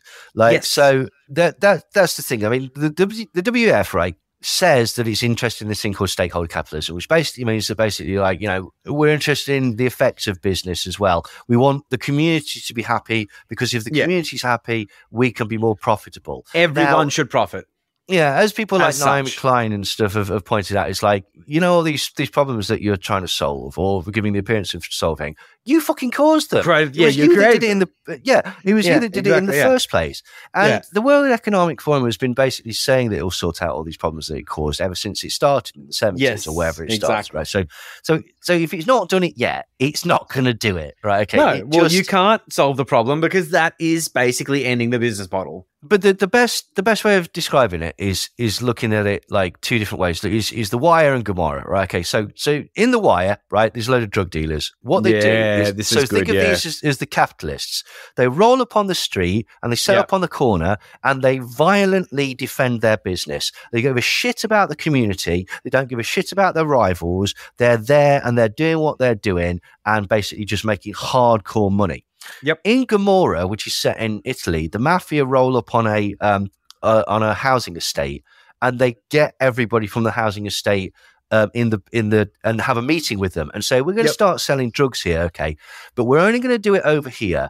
And the flip side of that is that we're going to clean up the entire building. We're going to keep crime away from all the rest of you. And basically we're going to give you a bit of money off the back of this as well. So your lives will be improved by us being able to sell drugs at the other end of the street. Okay. But the flip side of that is that you're involved. You have to tell the police if the police come or whatever. Now, you got to say nothing. On the surface, I'd sooner live in Gomorrah than in The Wire. because Exactly. at least you're safe and you're getting benefits. Yeah, but exactly. actually, in both cases, the community's being destroyed. And you're the being run profits by are drug going dealers. straight, and you're being run by drug dealers. Yeah. So Okay. either way, the drug dealer wins. Yes. In fact, you could even make the argument that actually the second way is easier for the drug dealers. It requires that effort up front to give that sheen of giving a shit or whatever. But once you've set that up, as you say, you self-regulate. Because if a resident comes to you and says, I got mugged down the street or whatever, okay, you can either deal with that, keep it in-house, or you can say, no, you didn't. Yeah. And if you tell anybody that you did, you're done. Yeah. Because we regulate this. With the Baltimore thing, at least you can kind of go to the police. So in some sense, that business model is precarious. It's vulnerable. And you're open to rivals, which is precisely why the Heartland Institute is demonizing the WEF, because they go, shit, we've got this business model where basically we are open to rivals. Now, we are very strong. We are very powerful, and we are, to use the same metaphor, feared on the streets. So basically, it's unlikely that a rival will approach us. But you know what's... Which one's the one that did that? That's The Wire, okay? No, which one was the one who like owned the place and just fucking absolutely flattened everyone? What was his name? Marlowe. Marlowe, yeah. So they're Marlowe. Yeah, so they're Marlowe, absolutely. But Marlowe is basically, he can lose. He can lose. Whereas the WF are the Italian Napoli's mafia.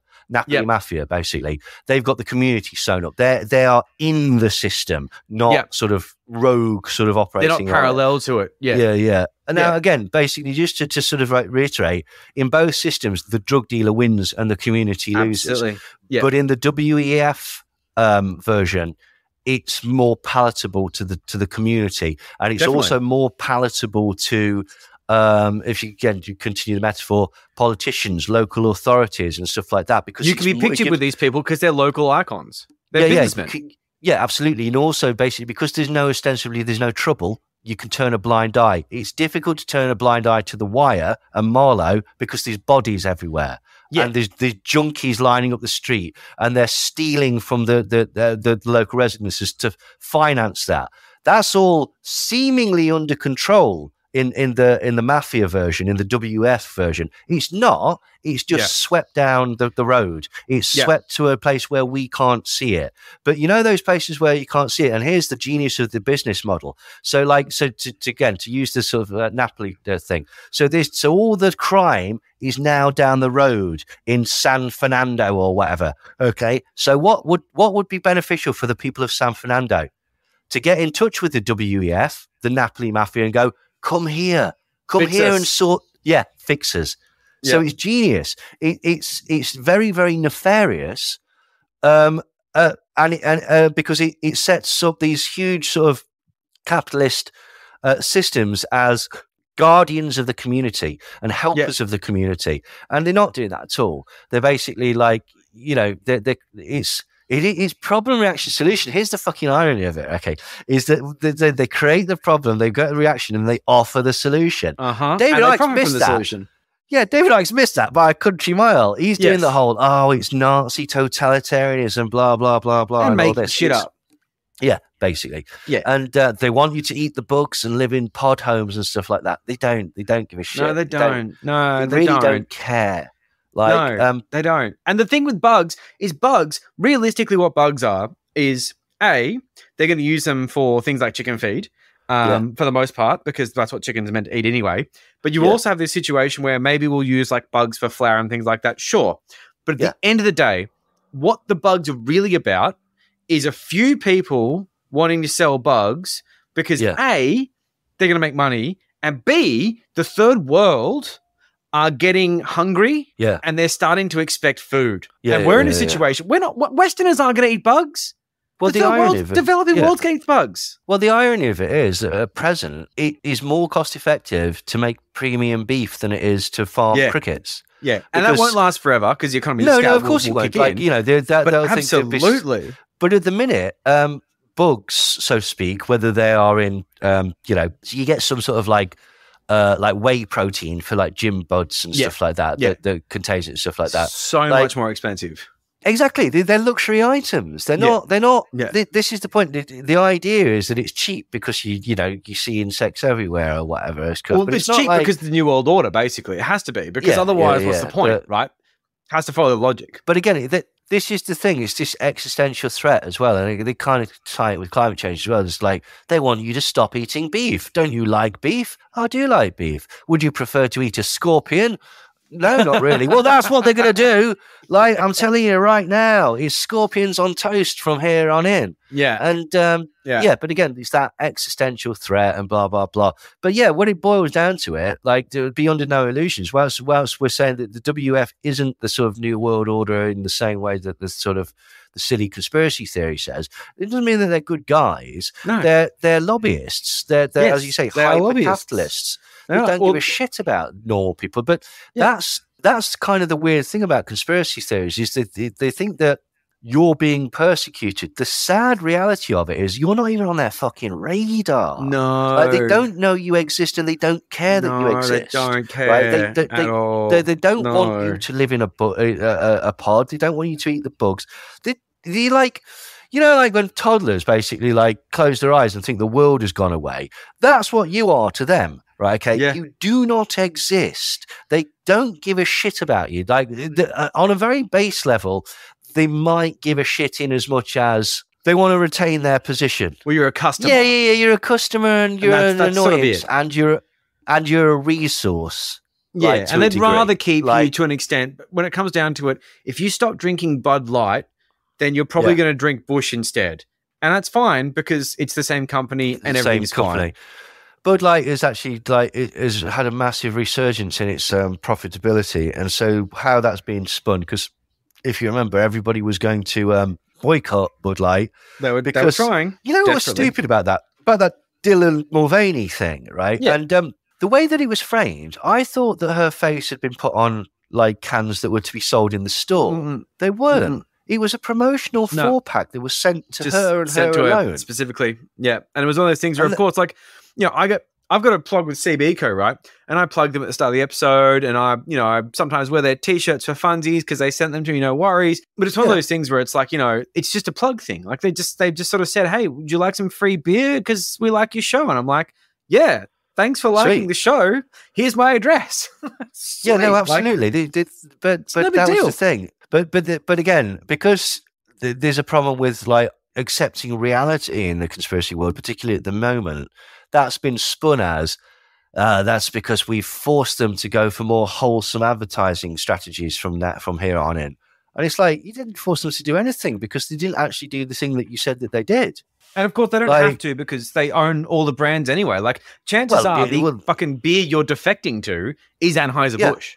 Yeah, I would have thought so. Yeah, totally. And this is the way that these sort of capitalists win because they own everything. And again, for all the reasons that you could hate a beverage, like, okay, maybe it was deforestation, maybe it was killing union members in South America.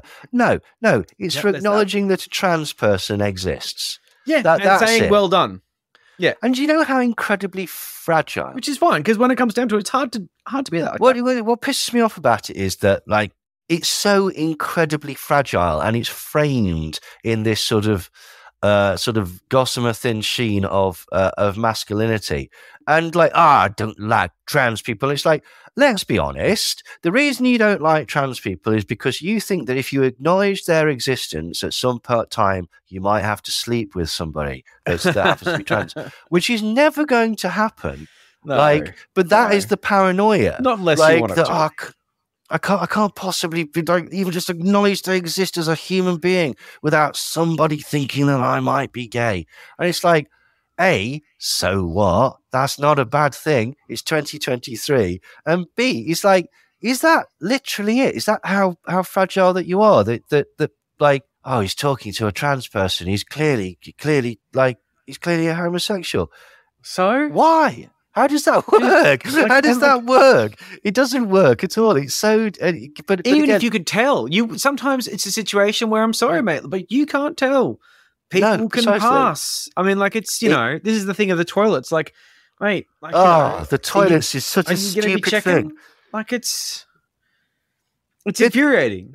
what the fuck goes on in these toilets, right? It's like, seriously, like, you know, when I go to a public toilet, it's a fairly sort of like in, out, you know, I don't hang out there sort of like checking out who might be a potential depends on suspect. how pissed I am, how much I talk to other people in the toilet. But at the same time, if I'm sober, I'm right in and out. I mean, in the UK, the idea that somebody would talk to you in the toilets is just like, people don't talk to each other in queues. I have an American friend, and I was talking. We are Australian; it's quite different. Well, this is the thing. Like, you know, I have an American friend, and I was talking about queuing up in the post office to send some letters. And so there's about a few people there, and it's like, "What were you chatting about?" I says, "I beg your pardon." I says, what were you chatting about? To who? To the people in the queue. That's not an English thing. Like, if I turned around to somebody and said, "So, how's your day been?" they'd look at me like I'd stabbed one of their children. So the idea of that this would happen, that transactions go on like this in toilets in the UK, it doesn't happen. I tell a lie. I was once waiting so long for a friend of mine in the public toilets in Nottingham town centre that a gentleman in a suit walked up to me and asked me if I was working. He thought I was a prostitute. I was about 15 at the time. I'm sure you were very cute. yeah. Well, I was. Yeah. That's very funny. You fancy some business? Yeah. It was. He was pretty much like that. And then I said, sorry, excuse me. Funny. Like initially, I thought, he thinks I work. Do you think I'd like mopping up or something like that? Like, no. That's a different 50 quid. Different. Yeah, absolutely. Yeah, totally. Yeah, or maybe 100. I don't know. But I don't know the going rate when it comes to teenagers in Nottingham. But, in Nottingham, this is the 90s, so you'd be a lot more. You'd get a lot more for your money. You got to adjust it for inflation. Absolutely, but again, all this I just don't understand. This sort of like, well, I do understand it, but it just makes me sad. All this sort of like hatred towards groups. It is a pointless distraction, but it distracts us from all the things we've been talking about, which is basically that you've got a ruling class of people who are, generally speaking, taking the piss. They're using political mechanisms to entrench their power. They are making sure that cultural norms stay the same.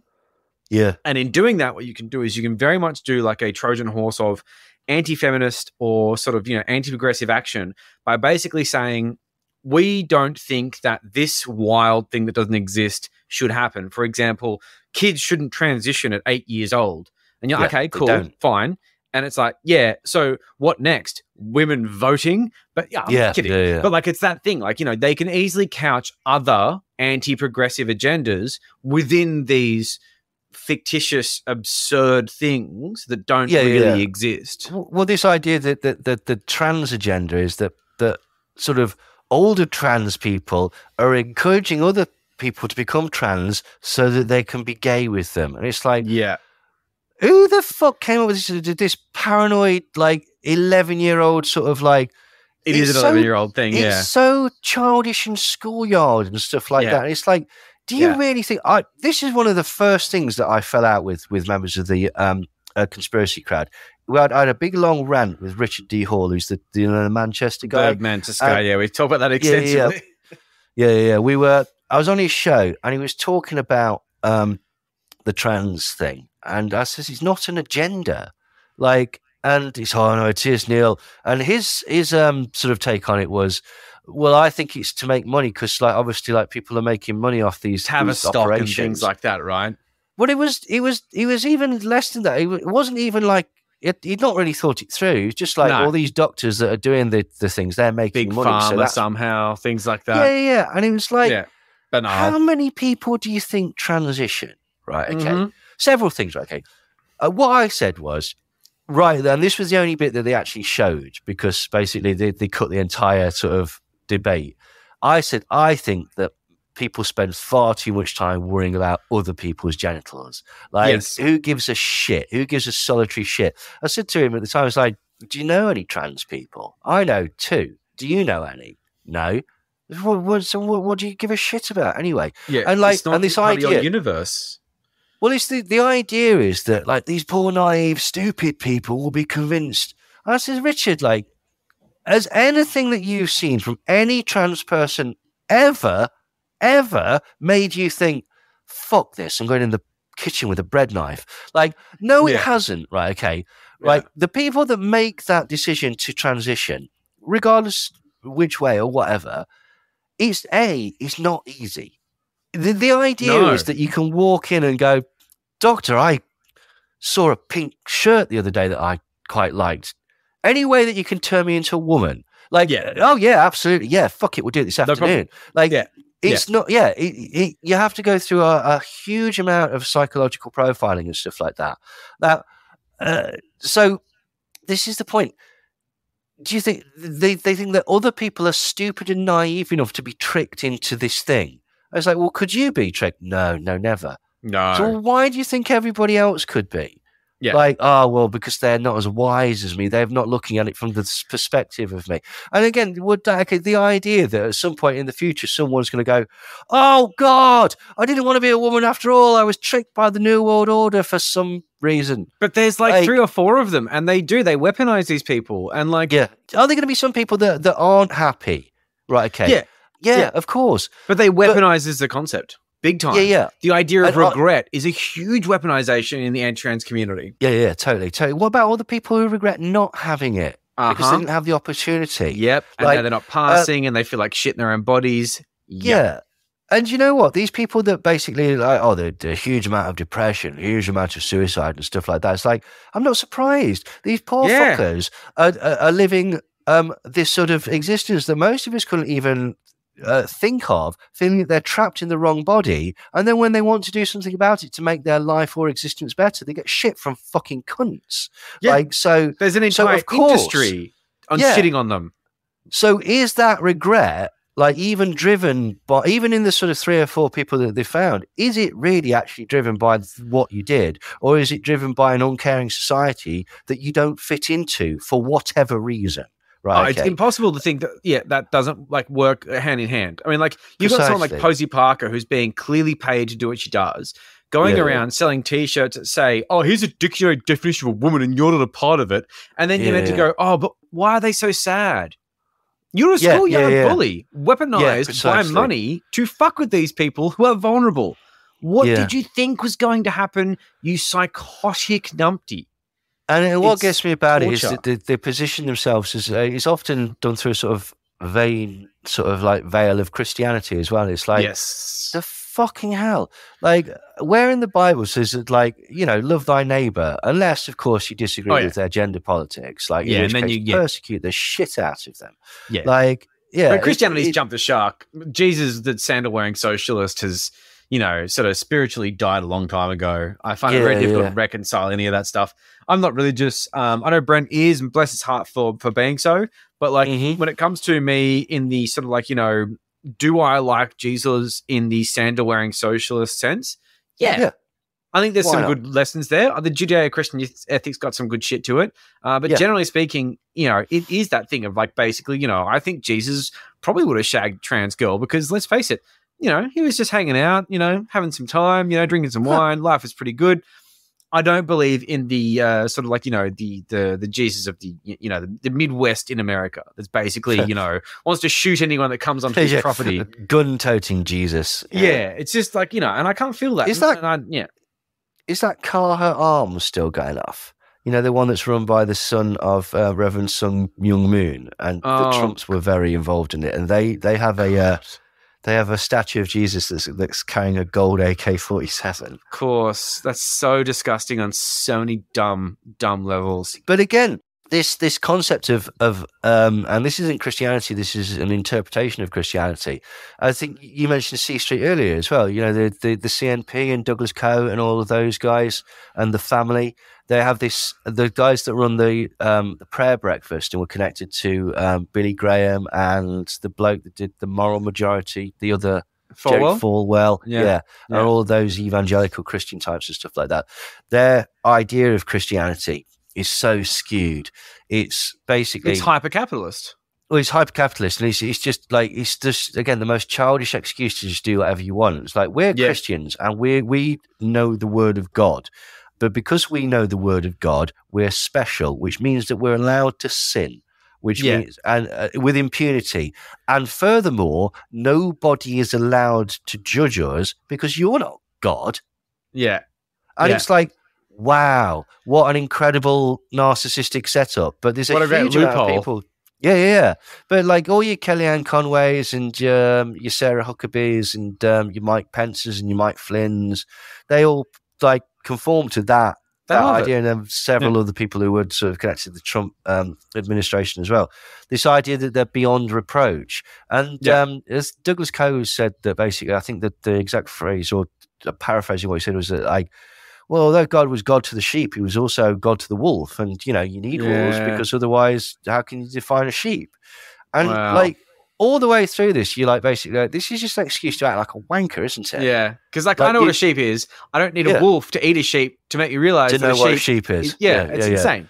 No, quite. This is it. But yeah, the interactions that these guys have and stuff like that is, and the power and the lobbying power and influence that they have is astonishing. It's very, very like broad, basically. I don't think it's quite like that in the UK. UK doesn't seem to have that sort of Christian extremism. Although what I have noticed is, like, for example, we've got this twat called Calvin Robinson, who's not really a real vicar. Okay. And great names for a vicar, though. Yeah. Calvin, like, I mean, It's ironic because his main thing is about trans people and stuff like that. And personally, I think this guy might be in the closet. So it's like closeted man that wears a black dress all day, worries about trans people. Oh, the irony. Hangs out with kids, maybe. Yeah, particularly. Yeah, like, So, and then Lawrence Fox is pushing this heavy Christianity and stuff like that at the minute. And I think it just all ties in. Again, it ties in with the sort of political movements that are behind it, or the ideologies attached to those political movements. I don't think, for example, that Russell Brand is getting a check from the Coctopus or whatever, or something like that. But what he's done is he's realised that this ideology, this hate and anger mill, outrage farming and whatnot, there's an audience there. And the reason that audience is there is because they've been primed by the larger corporations to hate these sort of things and stuff like that. And then you're sort of like, this is the irony. Like Alex Jones, who for years talked about how so-and-so has been used, blah, blah, blah, weaponized by the deep state against so-and-so. That's what you are now. You are a tool. You're a channel of their hatred, basically. You are a disseminator of their propaganda. And maybe he always was, to be quite honest, but it's so prevalent now that it's just ridiculous. But that's like the hierarchy of the whole thing, right? So if you look at it and you've got we were talking about Legatum before, which is that sort of GB News thing, right? And you're saying they're losing money hand over fist. And maybe they are. So, yeah. And maybe it's worth it. And maybe they're not. And maybe it's worth it. But whatever it is, there is a absolute propaganda objective involved in a group of very, very wealthy people to disseminate a certain line. These GB News epithets will then be disseminated down a path, and this will include things like the Daily Caller with, let's face it, massive heir to a fortune and general fucking Nepo baby Tucker Carlson, who dares call other people elites.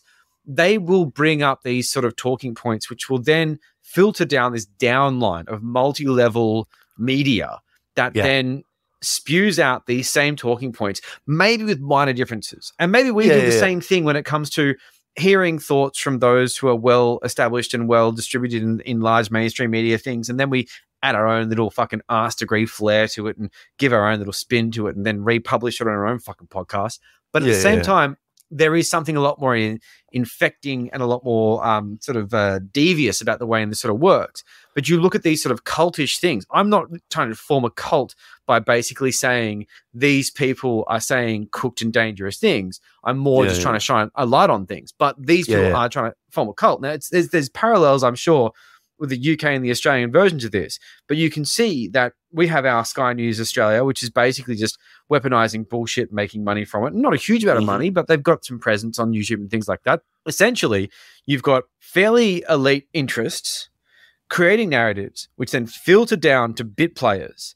And now you have a decentralized army. Well, it's not decentralized as such because they're all getting their ideas from the same place, but they are still somewhat decentralized down when you get to the base thing where they're swapping ideas and creating ideas. Sleeper cells, yeah. And like, what do you do with these motherfuckers? Like, you guys have this stuff in the UK. You guys have all got your little independent media dickheads. We've got tons of them here.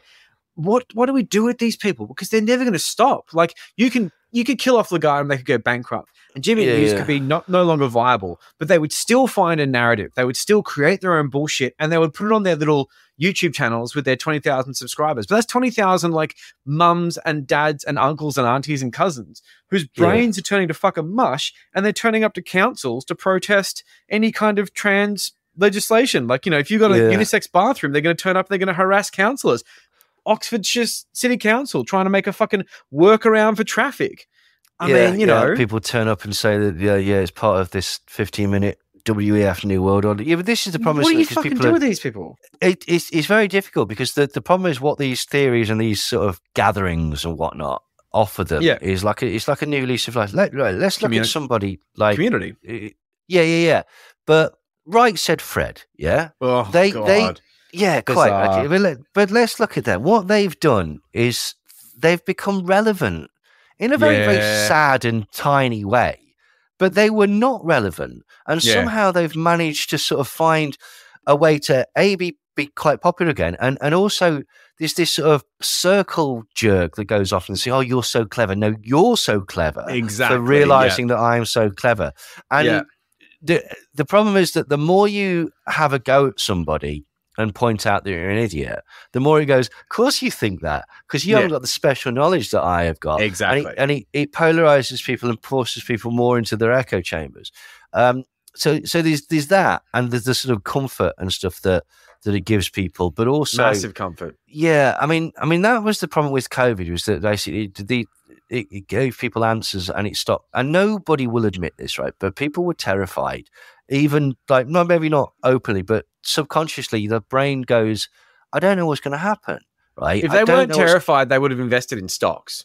Yeah. And they would have made good money too. Yeah. But they needed to close that loop. Viruses don't exist. You say. Yeah. Wicked. Don't need to worry about it anymore. And that's it. And just got to buy some supplements from the supermarket. Fucking Roseanne was one. I was watching her dreadful stand-up the other day, and she talks about how masks are stupid and COVID vaccines are stupid and blah, blah, blah. And then she segues into the fact that she's had COVID 4 times and hasn't been able to smell or taste anything for over 6 months. Amazing. Just amazing. How do you reconcile that? That's my point. It's like, how do you live in that brain? Yeah, I had a friend that basically like on his 3rd COVID, and each time he lost his sense of smell and taste for at least 6 months. I says, when are you going to get the vaccine then? Surely, like, you must be bored of this at this point. Yeah, I don't need to. I'm naturally immune. No, you know what? Keep getting it. You've had it 3 fucking times. Yeah, quite. Like, do you know what I mean? Like, so, yeah, this is the thing. Now, when has it worked? Right, okay. It's worked a couple of times, right? Mino Yiannopoulos, right, okay, he was completely deplatformed. And there's 2 ways that it'll happen. One, someone gets completely deplatformed but he was driven to first to Gab and stuff like that. And then I think the last thing that he was doing was on a Christian channel, like a Christian sort of selling ornaments. He did a big pivot where basically he said that he was no longer gay. His husband was his housemate. I think he was working as a staffer for Marjorie Taylor Greene at some point. Yes, I think he was. But basically, and I think he was hawking nonsense on Christian television as well. He's scrabbing around and dying on his arse. And basically, one of the reasons is, and this is the second reason, is because basically these things are so rigid, and because everybody involved is not on the same team, they're all out for themselves. Sooner or later, they'll start to eat each other. Like, for example, Ali Alexander. Yeah. The second they knew that he'd been fucking around with boys and young boys for years. Of course they did. They were friends with him. The second that became public, disavow, and all of this. Right? Yeah. Like Candice Owens and Ben Shapiro have fallen out now because they have different views on Israel. Yeah. She thinks that basically it's one of these things where I agree with Candice Owens. She's not super keen on mass genocide of Palestinians as a response to Hamas atrocities. Ben Shapiro disagrees with her, and they've fallen out. He's Ben Shapiro. Michael Yeadon and Robert Malone have fallen out at the minute. I saw that today. Yeah, Andrew Kaufman and Judy Mikovits, they fell out. And so when they fall out like that, you have to pick a side, because basically the problem is their bullshit cancels each other out is the problem.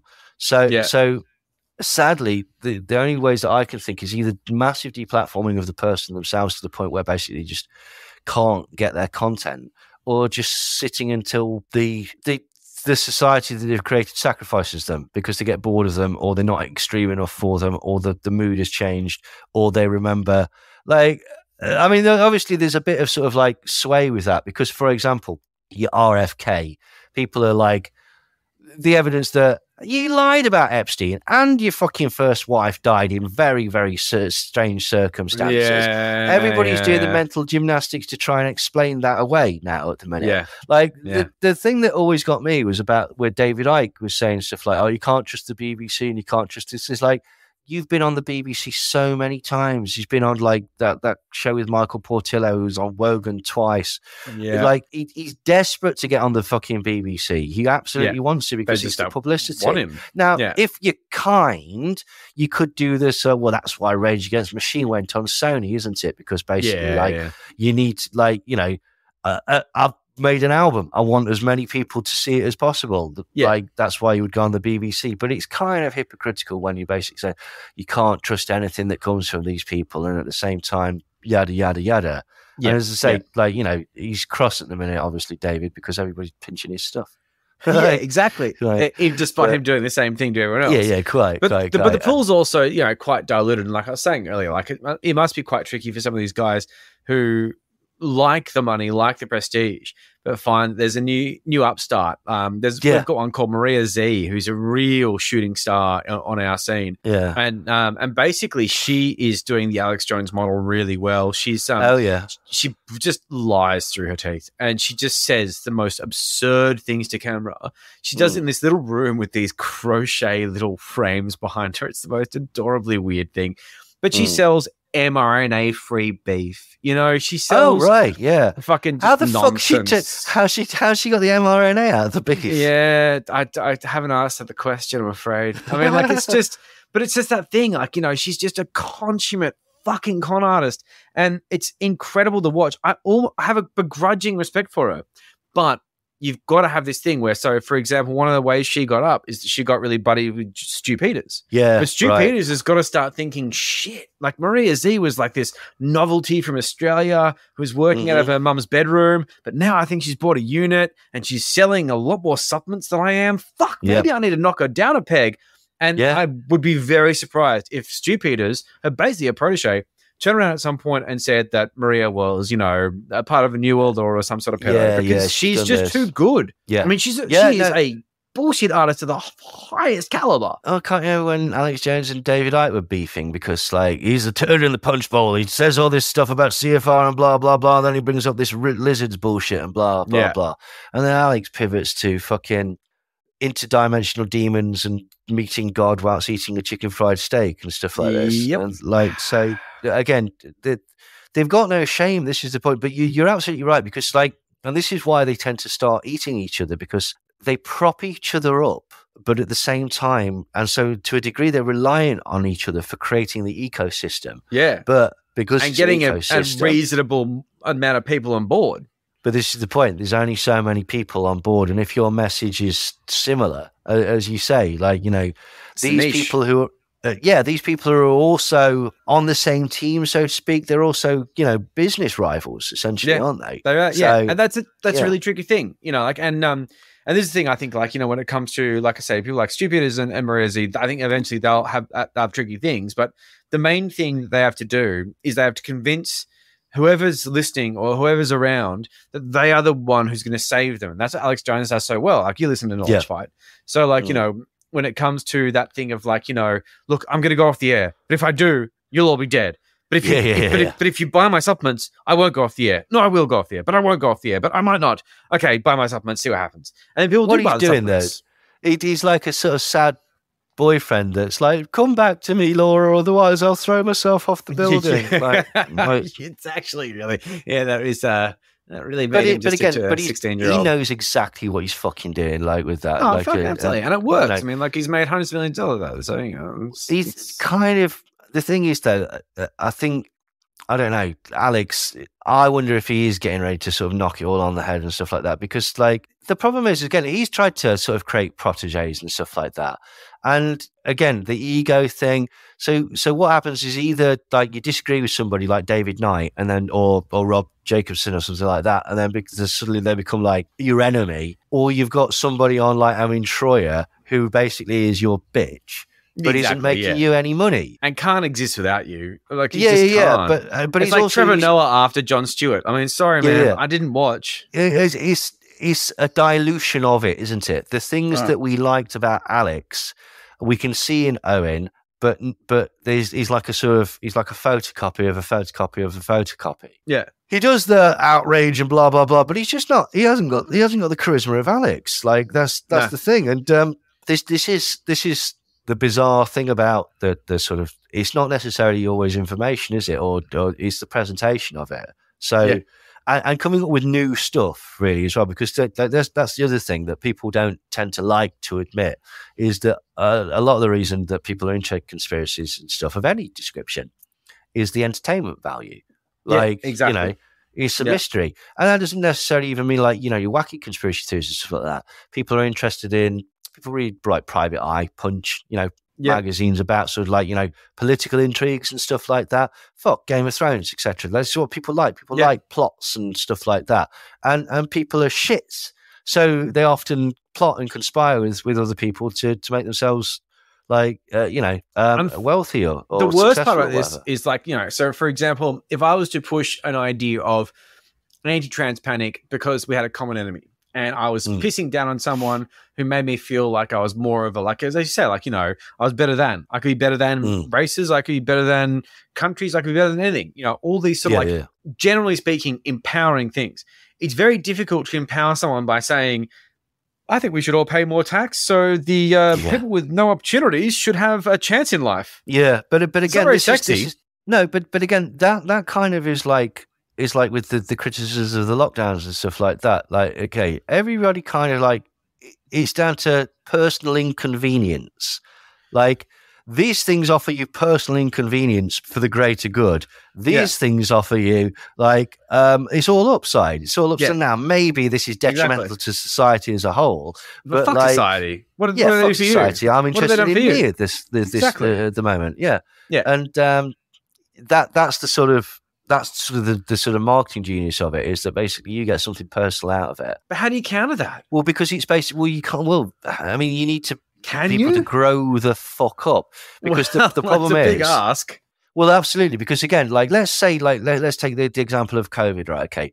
COVID denial stuff, lockdowns, massive pointless, etc. It's win-win, baby, because basically, like, you get to do what you fucking like to do and act like a petulant child, right? And whinge, but you've framed it in, we're this community, we're actually doing good. We're trying to tell people not to.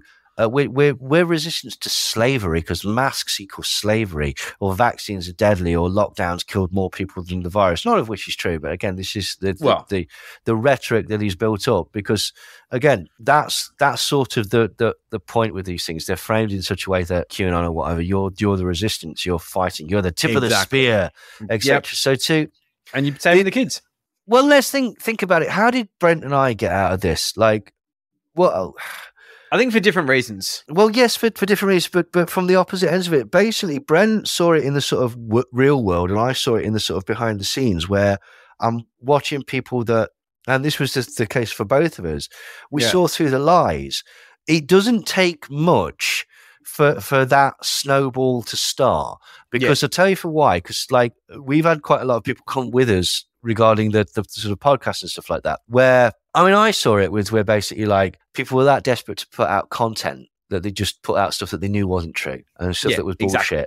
and then did it in the sort of, but I'm Status just quo. asking questions and stuff like that. But you're not. You're really like you're making leaning statements. into. Yeah, and you're leaning into dangerous areas here, right? Okay, there was some that basically started like, well, maybe Holocaust denial, and maybe like this anti-Jew stuff, and maybe this sort of stuff. Put the brakes on. Is fine, and and then the other end of it was with Iconic and stuff like that, where they just went, we're pretending that COVID doesn't exist. Yeah. Despite the evidence that I physically put in their hands and the conversations that we had behind the scenes, right? I mean, that's hard because I think you said before, like that got you alienated. Absolutely. But it also made me go, bullshit, I don't want to be involved in this. And with Brent, he saw the sort of, well, hang on, this cloning shit, this crisis actors thing doesn't make any sense.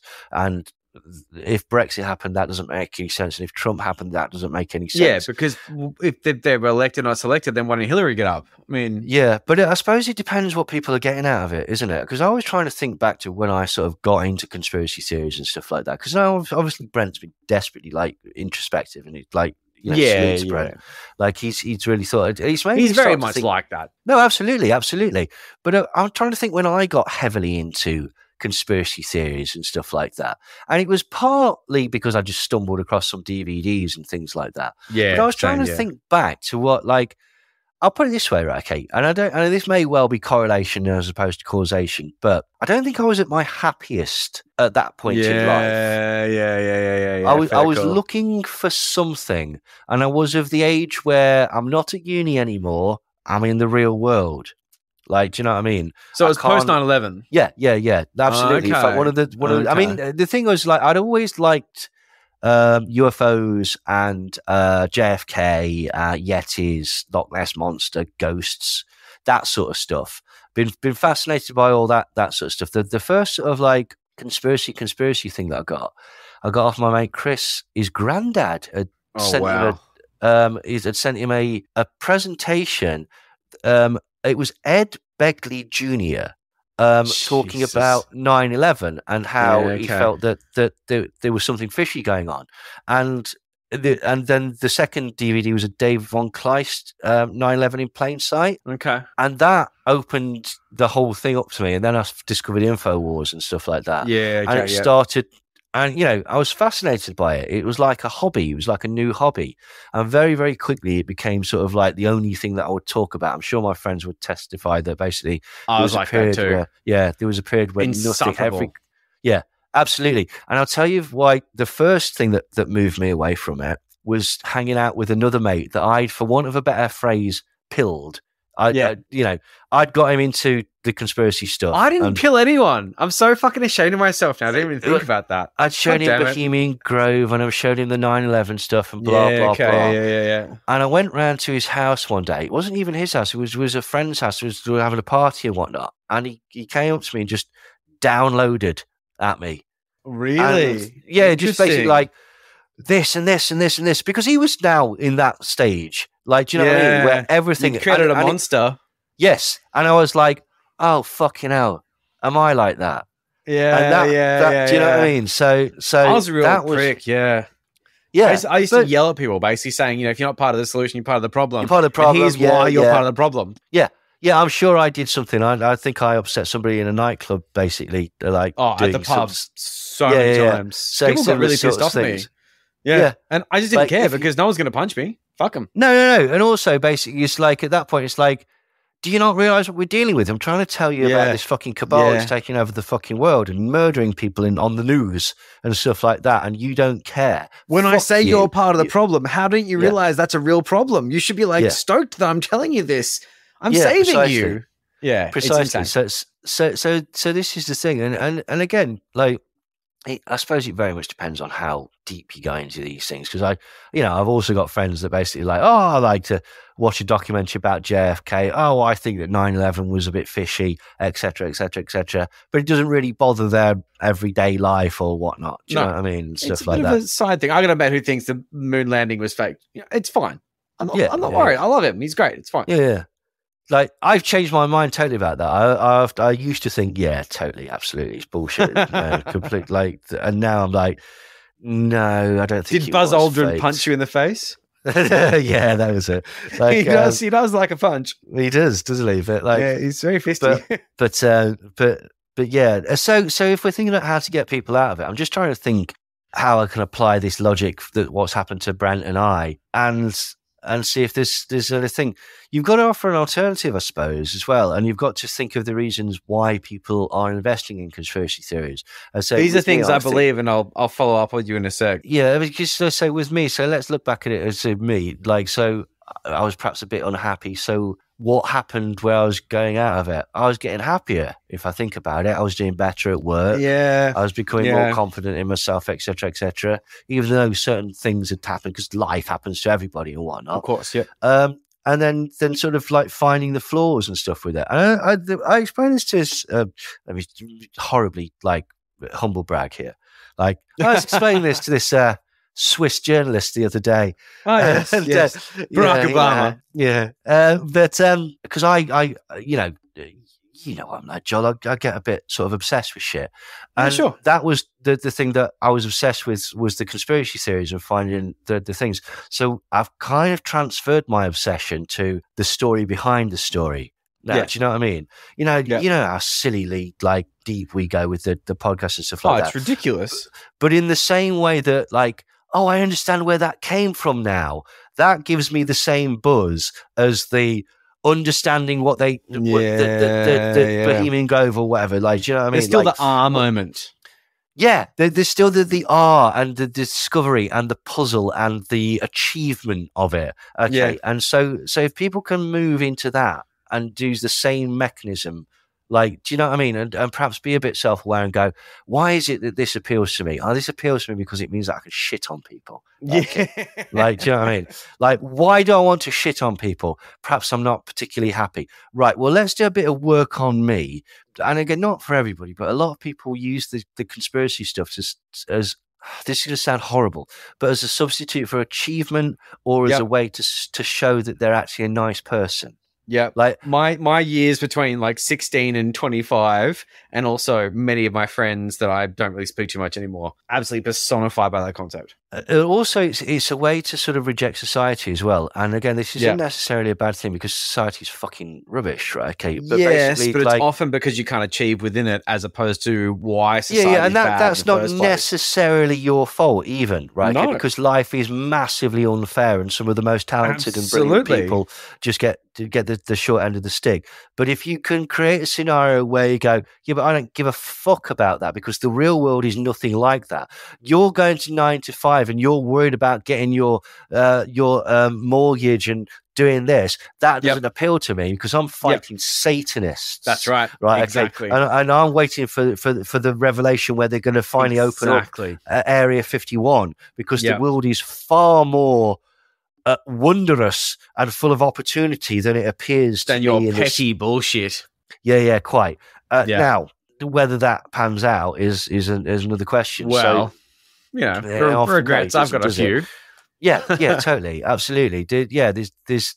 I mean, I never quite got to that stage, like where it's like I'm not going to do this because of X or something. Like, do you know what I mean? Like, did, yeah. Like, well, I now you know what? Now I've said that, I probably did, but well, I'll tell you one. Nikes. I didn't wear Nikes for years because I had it in my head. Well, it's two reasons. One, because I wanted to be a contrarian and go like, well, Nike's what everyone wears, so I'm not wearing that. And then I sort of couched it in the sort of, and they have slave.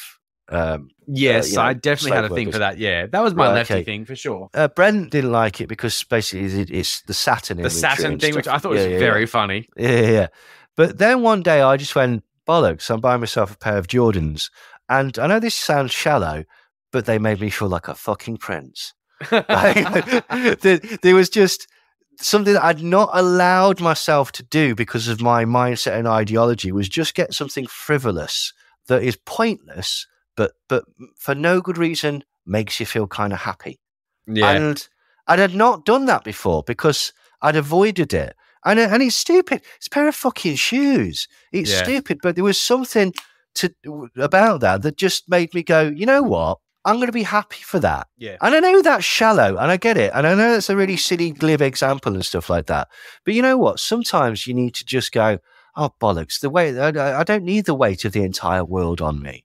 I can be a bit selfish and a bit sort of shallow and a bit sort of just... And just participate. Pleasure seeking. Yes. Just participate. I've been a contrarian for music. I've been a contrarian for anything that I thought was too accepted and too mainstream. And eventually I've got to a point where while I still do shun these things, I don't shun them for the same dumb reasons.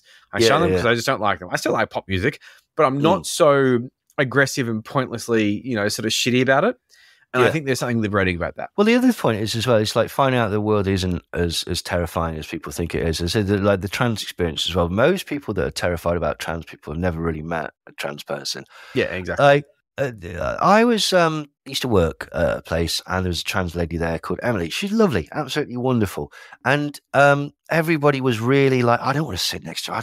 I don't want to sit. It was the same thing. I was like, why don't you want to sit next to her? And no one could answer. And it was like, deal.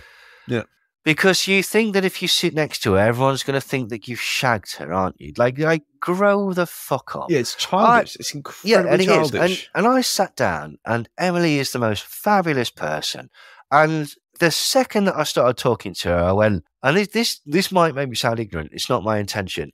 I immediately went, oh, Emily's a lady, right? Okay, I get it, right? She's a woman, right? It's very difficult to explain her mannerisms, the way that she presented herself, the conversations and stuff like that. And it just is like, oh, I get it. You're a woman. I get it. And she's ace. She's into all sorts of like weird, wacky sci-fi that I enjoy and stuff like that. And like Hitchhikers and Red Dwarf and things like that. There's a massive trans nerd crossover I found. All the trans girls I know are massive dogs. But this is the thing. But immediately the sort of like was taken away, because it's like, it's just Emily. It's just Emily. It doesn't matter. And this is the thing. The problem is that a lot of these conspiracies are a lot of far right ideology, a lot of anything that's hateful and stuff that relies on echo chambers and stuff like that. I know it's a bit glib and stuff like that, but it's like the American History X. It's like, I actually hung out with a black person and realized that actually that he's all right. Do you know what I mean? And then the ending happens, which kind of like, we're of course. But the point being that basically you've kind of got to, for want of a better phrase, inoculate yourself to these things in society that you think are terrifying. And the way that you do that is by having a little bit of it, before you go. And everybody's sort of like, the world is changing in a huge way, basically. When I was at school, right, which was in the 90s, I started going out with this girl from a couple of towns over, whatever, and one of her friends was openly gay at school. Openly gay. What age? About 15, 16. No, sorry, it was a bit older than that. So about 18, 19, something like that. Yeah, that's about as early as we got back home. That was otherwise. That was very brave. At the time, for that blew my mind. Because there's not because I was opposed to it, but because they'd have been beaten to death in the village where I lived. Yeah. And that confidence and the acceptance of being themselves. Yeah, I thought there was a lad at our school who came out, but he didn't come out until after sixth form. So again, that's actually a similar age and stuff like that. I was so proud of him because the environment that we lived in, that was the most rebellious thing that you could have. Exactly. Rebellious. Absolutely. I used to get chased through the fucking village, right? Because I had green hair by grown men who wanted to kick the shit out of me. Grown men. Oh yeah. Yeah. I had fellow kids who didn't like me for being a goth, but I mean, like, they were just being bitches. No, this is when I was a teenager. They were kind of scared of me as well, which is good. Mate, like, honestly, I live in an old mining town that is not as cosmopolitan as it might be. Like, not very punk rock by the sounds of things. No, it's incredibly not very punk rock. Like, no. But again, because of my environment, these things blew my mind, and I was totally open to all these things. I was no way homophobic, in no way racist, in no way transphobic or any of these things. No. But at the same time, I'd not been exposed to any of these things. Yeah. So people in my environment who were less progressively minded to me, who also had not been exposed to these things, you can kind of understand why they're terrified of it. right? Yeah. I mean, it's not justifiably, but you can understand their mindset, right? Yeah. And so again, how do you get people out of that? I suppose by sort of trying to sort of counter the indoctrination by showing them reality, I suppose, is Well, the I best tell you way. what, that's a good note for me to segue in, because this is something that I've thought about a lot. I think it's something like Daniel Morrison's work, which is one of the things he's written a few Medium articles. We've talked a lot, we had him on the show a few times, basically talking about the this whole idea of this sort of like these more right-wing fossil fuel, like you say, think tank elites and these sort of things. Yeah. So let's go down to the basics. A lot of the people are, whether they were or are, addicted to counter narratives. This is the thing. So a lot of these people weren't, but are now, or they were already sort of opposition defiant disorder types who eventually got convinced by people like Milo Yiannopoulos that being conservative is somehow punk rock. Yes. And they have gone down this path and they've followed a narrative, they've followed a general sort of stereotype, and that's fine. Yep. But when it comes down to it, the reality is that they are being programmed by a fairly small and yet very large group of people who are either directly funding media organizations that have large reach, as they are funding that, or they are just basically, like I say, the downline of these organizations that are parroting these talking points because they get viewers.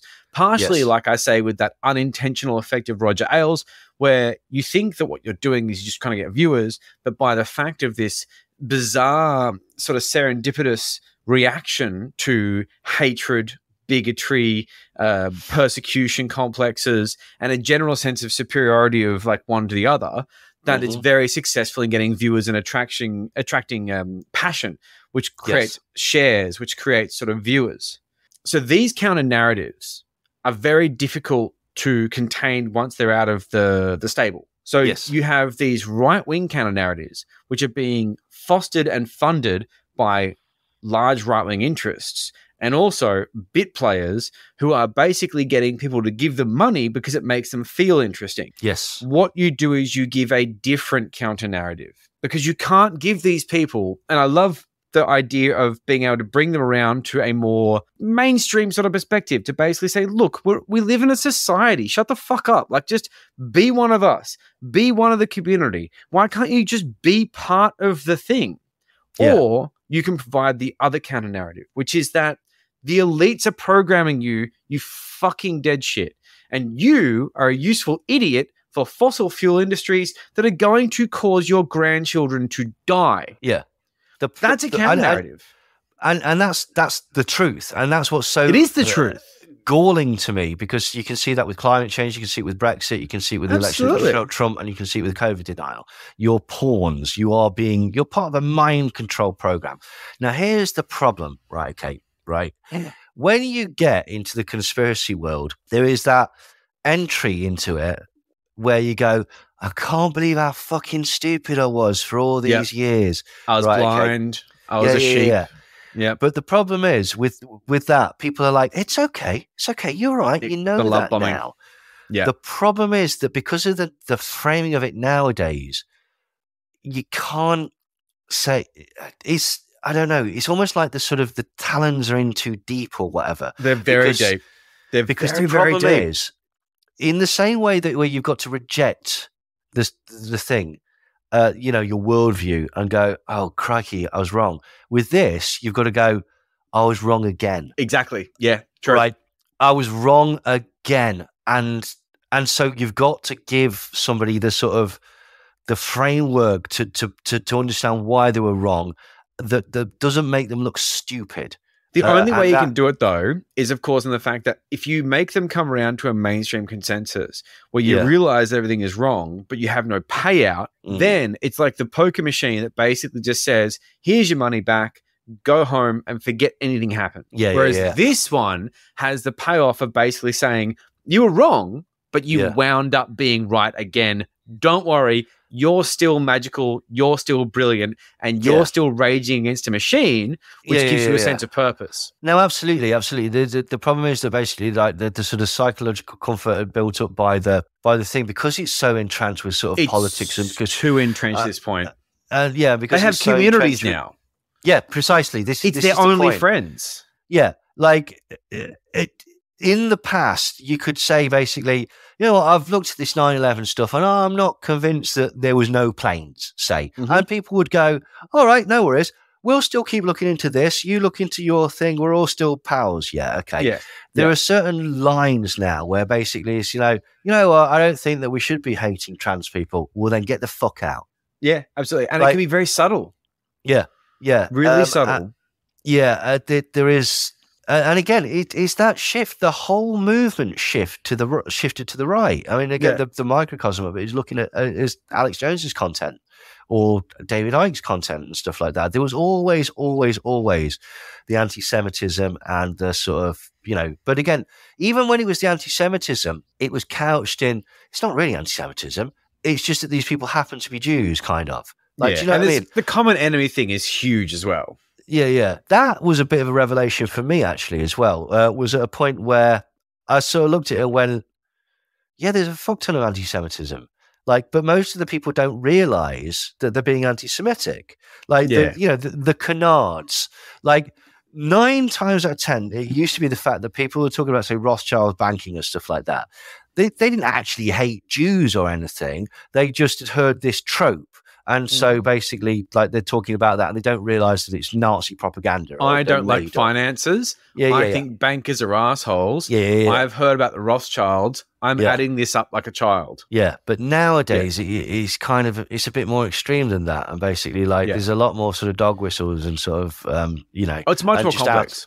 And just out and out sort of claxons as well. Yeah. Well, but there's definitely there's people in the movement who are anti-Semitic, quite proud of it, and doing their best to make sure that sort of spreads. And like we mentioned Europe before, like I say, I love mentioning it, but the 12-hour Holocaust style film, it's all through the movement, and it's that thing of I'm sorry, why are you sharing this? Why is this moment of awakening so important to you that you would cheapen the death of so many people? It's ridiculous.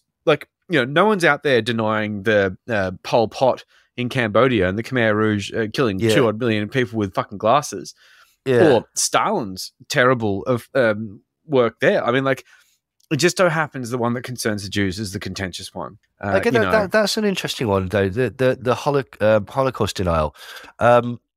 Have you read the Deborah Lipstadt book, Denying the Holocaust? No. It's fantastic. She's the woman that took David Irving to court, or David Irving actually took her to court. Oh, wow. Okay. And backfired? Yeah, absolutely. Yeah. She called him a Holocaust denier. He took her to court to sue her. He ended up losing and paying her expenses, I believe. Good. He's a dickhead like David Irving. Although ironically, here's one of the things, right? Okay. And this is I hate to sound like a snob or anything like this, but people don't deal with information well. People don't know how to decode information. A lot of people don't understand certain rules of media, which is bizarre because you can kind of read it on the television news, but then in print media and other things, that people are very selective.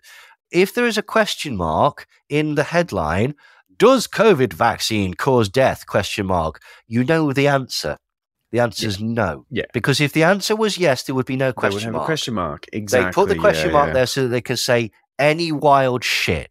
But most people don't sort of get that. Most people don't know how to write an essay and how to frame. I helped my lad's mate with his dissertation and he did really well in it. But basically, when I was reading it and stuff, I was like, right, you've got to explain why you think this. You can't just say this. You've got to explain what evidence made you think that and why you think that evidence is good. And then you've got to compare the opposite argument and look at the evidence there and then weigh it up and see which is right. You need 4 points for, 4 points for against, and you need to show you're working. It's no good just saying this is a thing or I think this. Why is this a thing? Why do you think this? What evidence has led you down that path? Right, okay. And even he, who was at university level doing his final thing, he'd not really done that type of essay before. So I had to help him do it. Now, going back to the Deborah Lipstadt book on denying the Holocaust. Why it's so good is it because it looks at sources and it looks at timelines. And this is so basically when it says, oh, there was a swimming pool at Auschwitz or whatever. Okay. So she finds out that, there wasn't. Kind of was. It was a water tank that was used by the guards. Right. OK. So she finds out that the facts about it.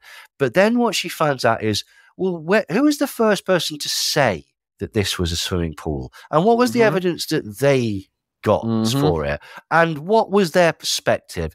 And in every single occasion, you found out that this was a sort of card-carrying Nazi that was, many, many years after the fact, looking at nitpicking things to say, oh, well, this you pull this and the entire house of cards falls down. And by going and finding the source of the information, where it came from and why it was disseminated, you get a further understanding. So you can go, well, I can dismiss that. Or in some cases you can say, well, fine, that's solid. Yeah. So, but a lot of people don't actually have these skills.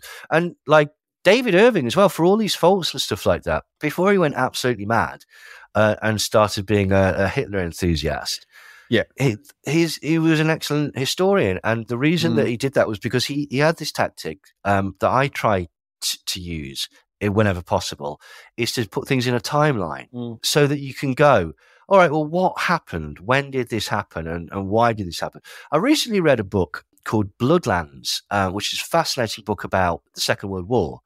And I don't know if it teaches you, you do the Second World War when you're at school. Yeah, of course, right. But so I thought I knew everything about it, or the general gist. And what this book does is it lays out the timeline of why was the Ukraine important? Why was Poland important? Why was Czechoslovakia important? At what point and you find out that things like the Holocaust and the mass gassings and stuff like that happened because of a series of events. Yes, and they made sense. Do you know what I mean? Like when you sort of learn it at school, you go, all right, so from day one, they invaded Poland because of Lebensraum and started gassing the Jews. And it's like, no, that's not what happened at all. There was a lot more complicated. They'd already tried mass deportations and working people to death. They'd already been shooting people and doing mobile gas things. Yeah. There was an ironic stage during the Second World War where, because there were so many German men fighting in Europe, they brought in Jewish prisoners to Germany to fulfill the working roles that the Germans weren't able to do. At the start of the Second World War, Jewish population of Germany was like 1% or something like that. And at times there was far greater than that due to the Nazi Party's actions and stuff like that, which then they were able to use to go, look at this and blah, blah, blah, and justify some gases and stuff like that. There was also a thing that I found out that basically after the war, when German civilians were being taken on trains to places away from war zones and stuff like that, they were fearful that they were going to be gassed because they knew about it, which was not a thing that. But the point being that even things where you think, oh, I know how this went down. Yeah, it's never as simple as that. Never as simple. Yeah. There was Nazi policies directly influenced Soviet policies. Soviet policies directly influenced Nazi policies. American policies affected both of these people. And just that the world is far more complicated, and motivation is important. And understanding the circumstances that have led towards something, it is important to understand the complex nature of the world. Now, what conspiracy theories tends to do is bypass that and go, there's an overarching reason, there's a world plot, there's an X, Y, Z or whatever. And just to like absolutely 100% clarify, I'm not saying in any way that the Nazis were good or that their actions were justified by circumstance. Sense. Yeah. No, absolutely not. It was horrific, obviously, as was Stalin. But it was just fascinating to hear the way that it all happened and sort of almost the grim inevitability of you can see where this is going. Obviously, with hindsight, you know that this is going to lead to this, which is going to lead to this, which is going to lead to this and stuff like that. For example, I realized like Poland and Belarus were where the Einsatzgruppen and stuff had a horrible, terrible time of it. Poland had an awful time from both sides, as did Ukraine. Yeah. And then essentially a lot of these places were just abandoned after the war as well. So just economies again, fall and that sort of thing. Yeah, but so my point is that basically even things that you actually think like, oh, I've got a fairly solid grasp on this, like you often don't, and and sometimes you don't even need to. Yeah, exactly. Yeah, like it's not necessary. But the idea of when you're looking at a situation where neo-Nazis are coming back, Europa becomes a thing in certain movements, and you start thinking, okay, so this person who sells water filters is starting to talk about Holocaust denial. What the fuck do you do about that?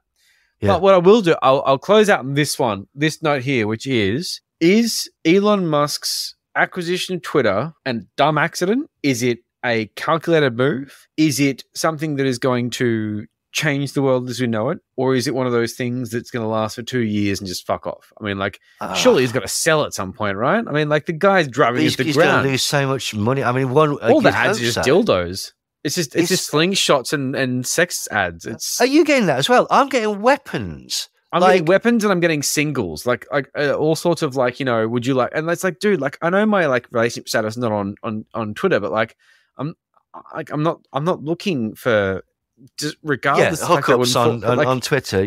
Like where did you get this information from? Because I'm not looking for this. I'm not on Tinder. I'm like it's absurd. Absolute shit show. But it's because Twitter, there's nothing going on. There's no ads. There's nothing. It's just the bottom of the barrel.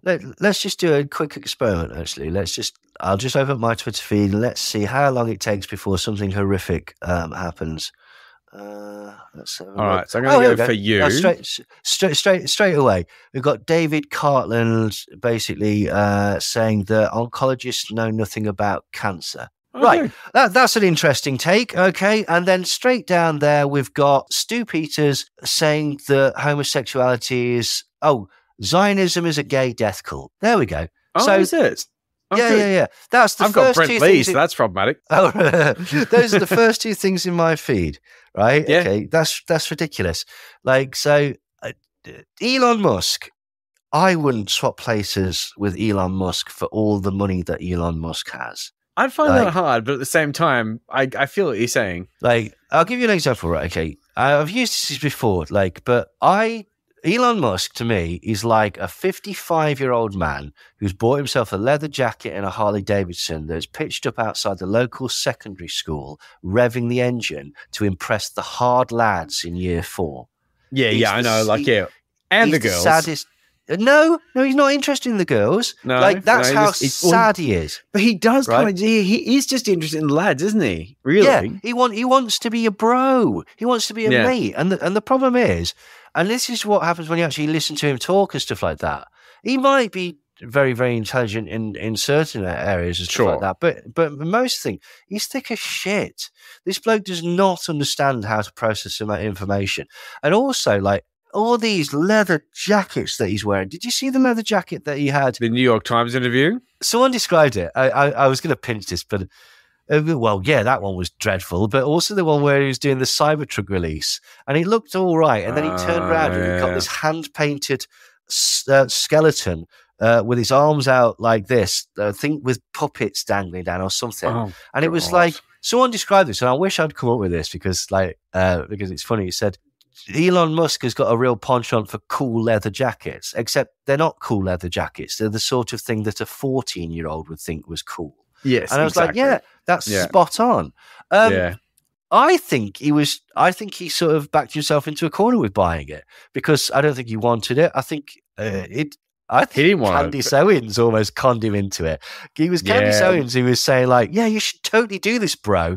And she was trying to sell him. She was trying to sell him Parler. Was she?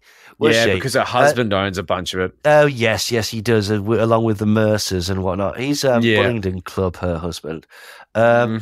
Anyway, so I think he kind of did it for the lulz, and then realised it's kind of like one of those things where you put up your hand at an auction. It's like, that's legally binding, mate. Because he desperately tried to get out of it at the last minute, and he did. He tried to say there were too many bots. Yeah. Yeah, which is just not true. Everything that he says on there is just a lie. I don't understand getting Alex Jones back on the platform. That's very interesting. Because I get that it will increase traffic, but it won't increase traffic enough to offset the advertisers who will leave. It won't increase traffic in a good way. It'll increase traffic in a dumb way.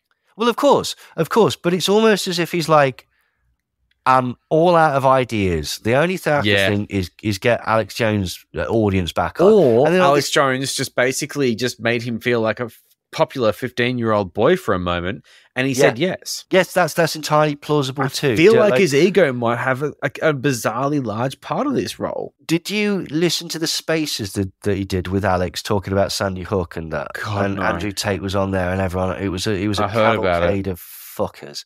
Like, he was so softball with Alex. He's like, so tell me about and this is the thing as well, he's not a particularly good public speaker, Elon. Like, he gets wrapped up in his own words and goes he does, he's asked Alex, so tell me what happened with Sandy Hook. And it's like, why don't you go and look? You're literally on the computer right now. You can find Google out.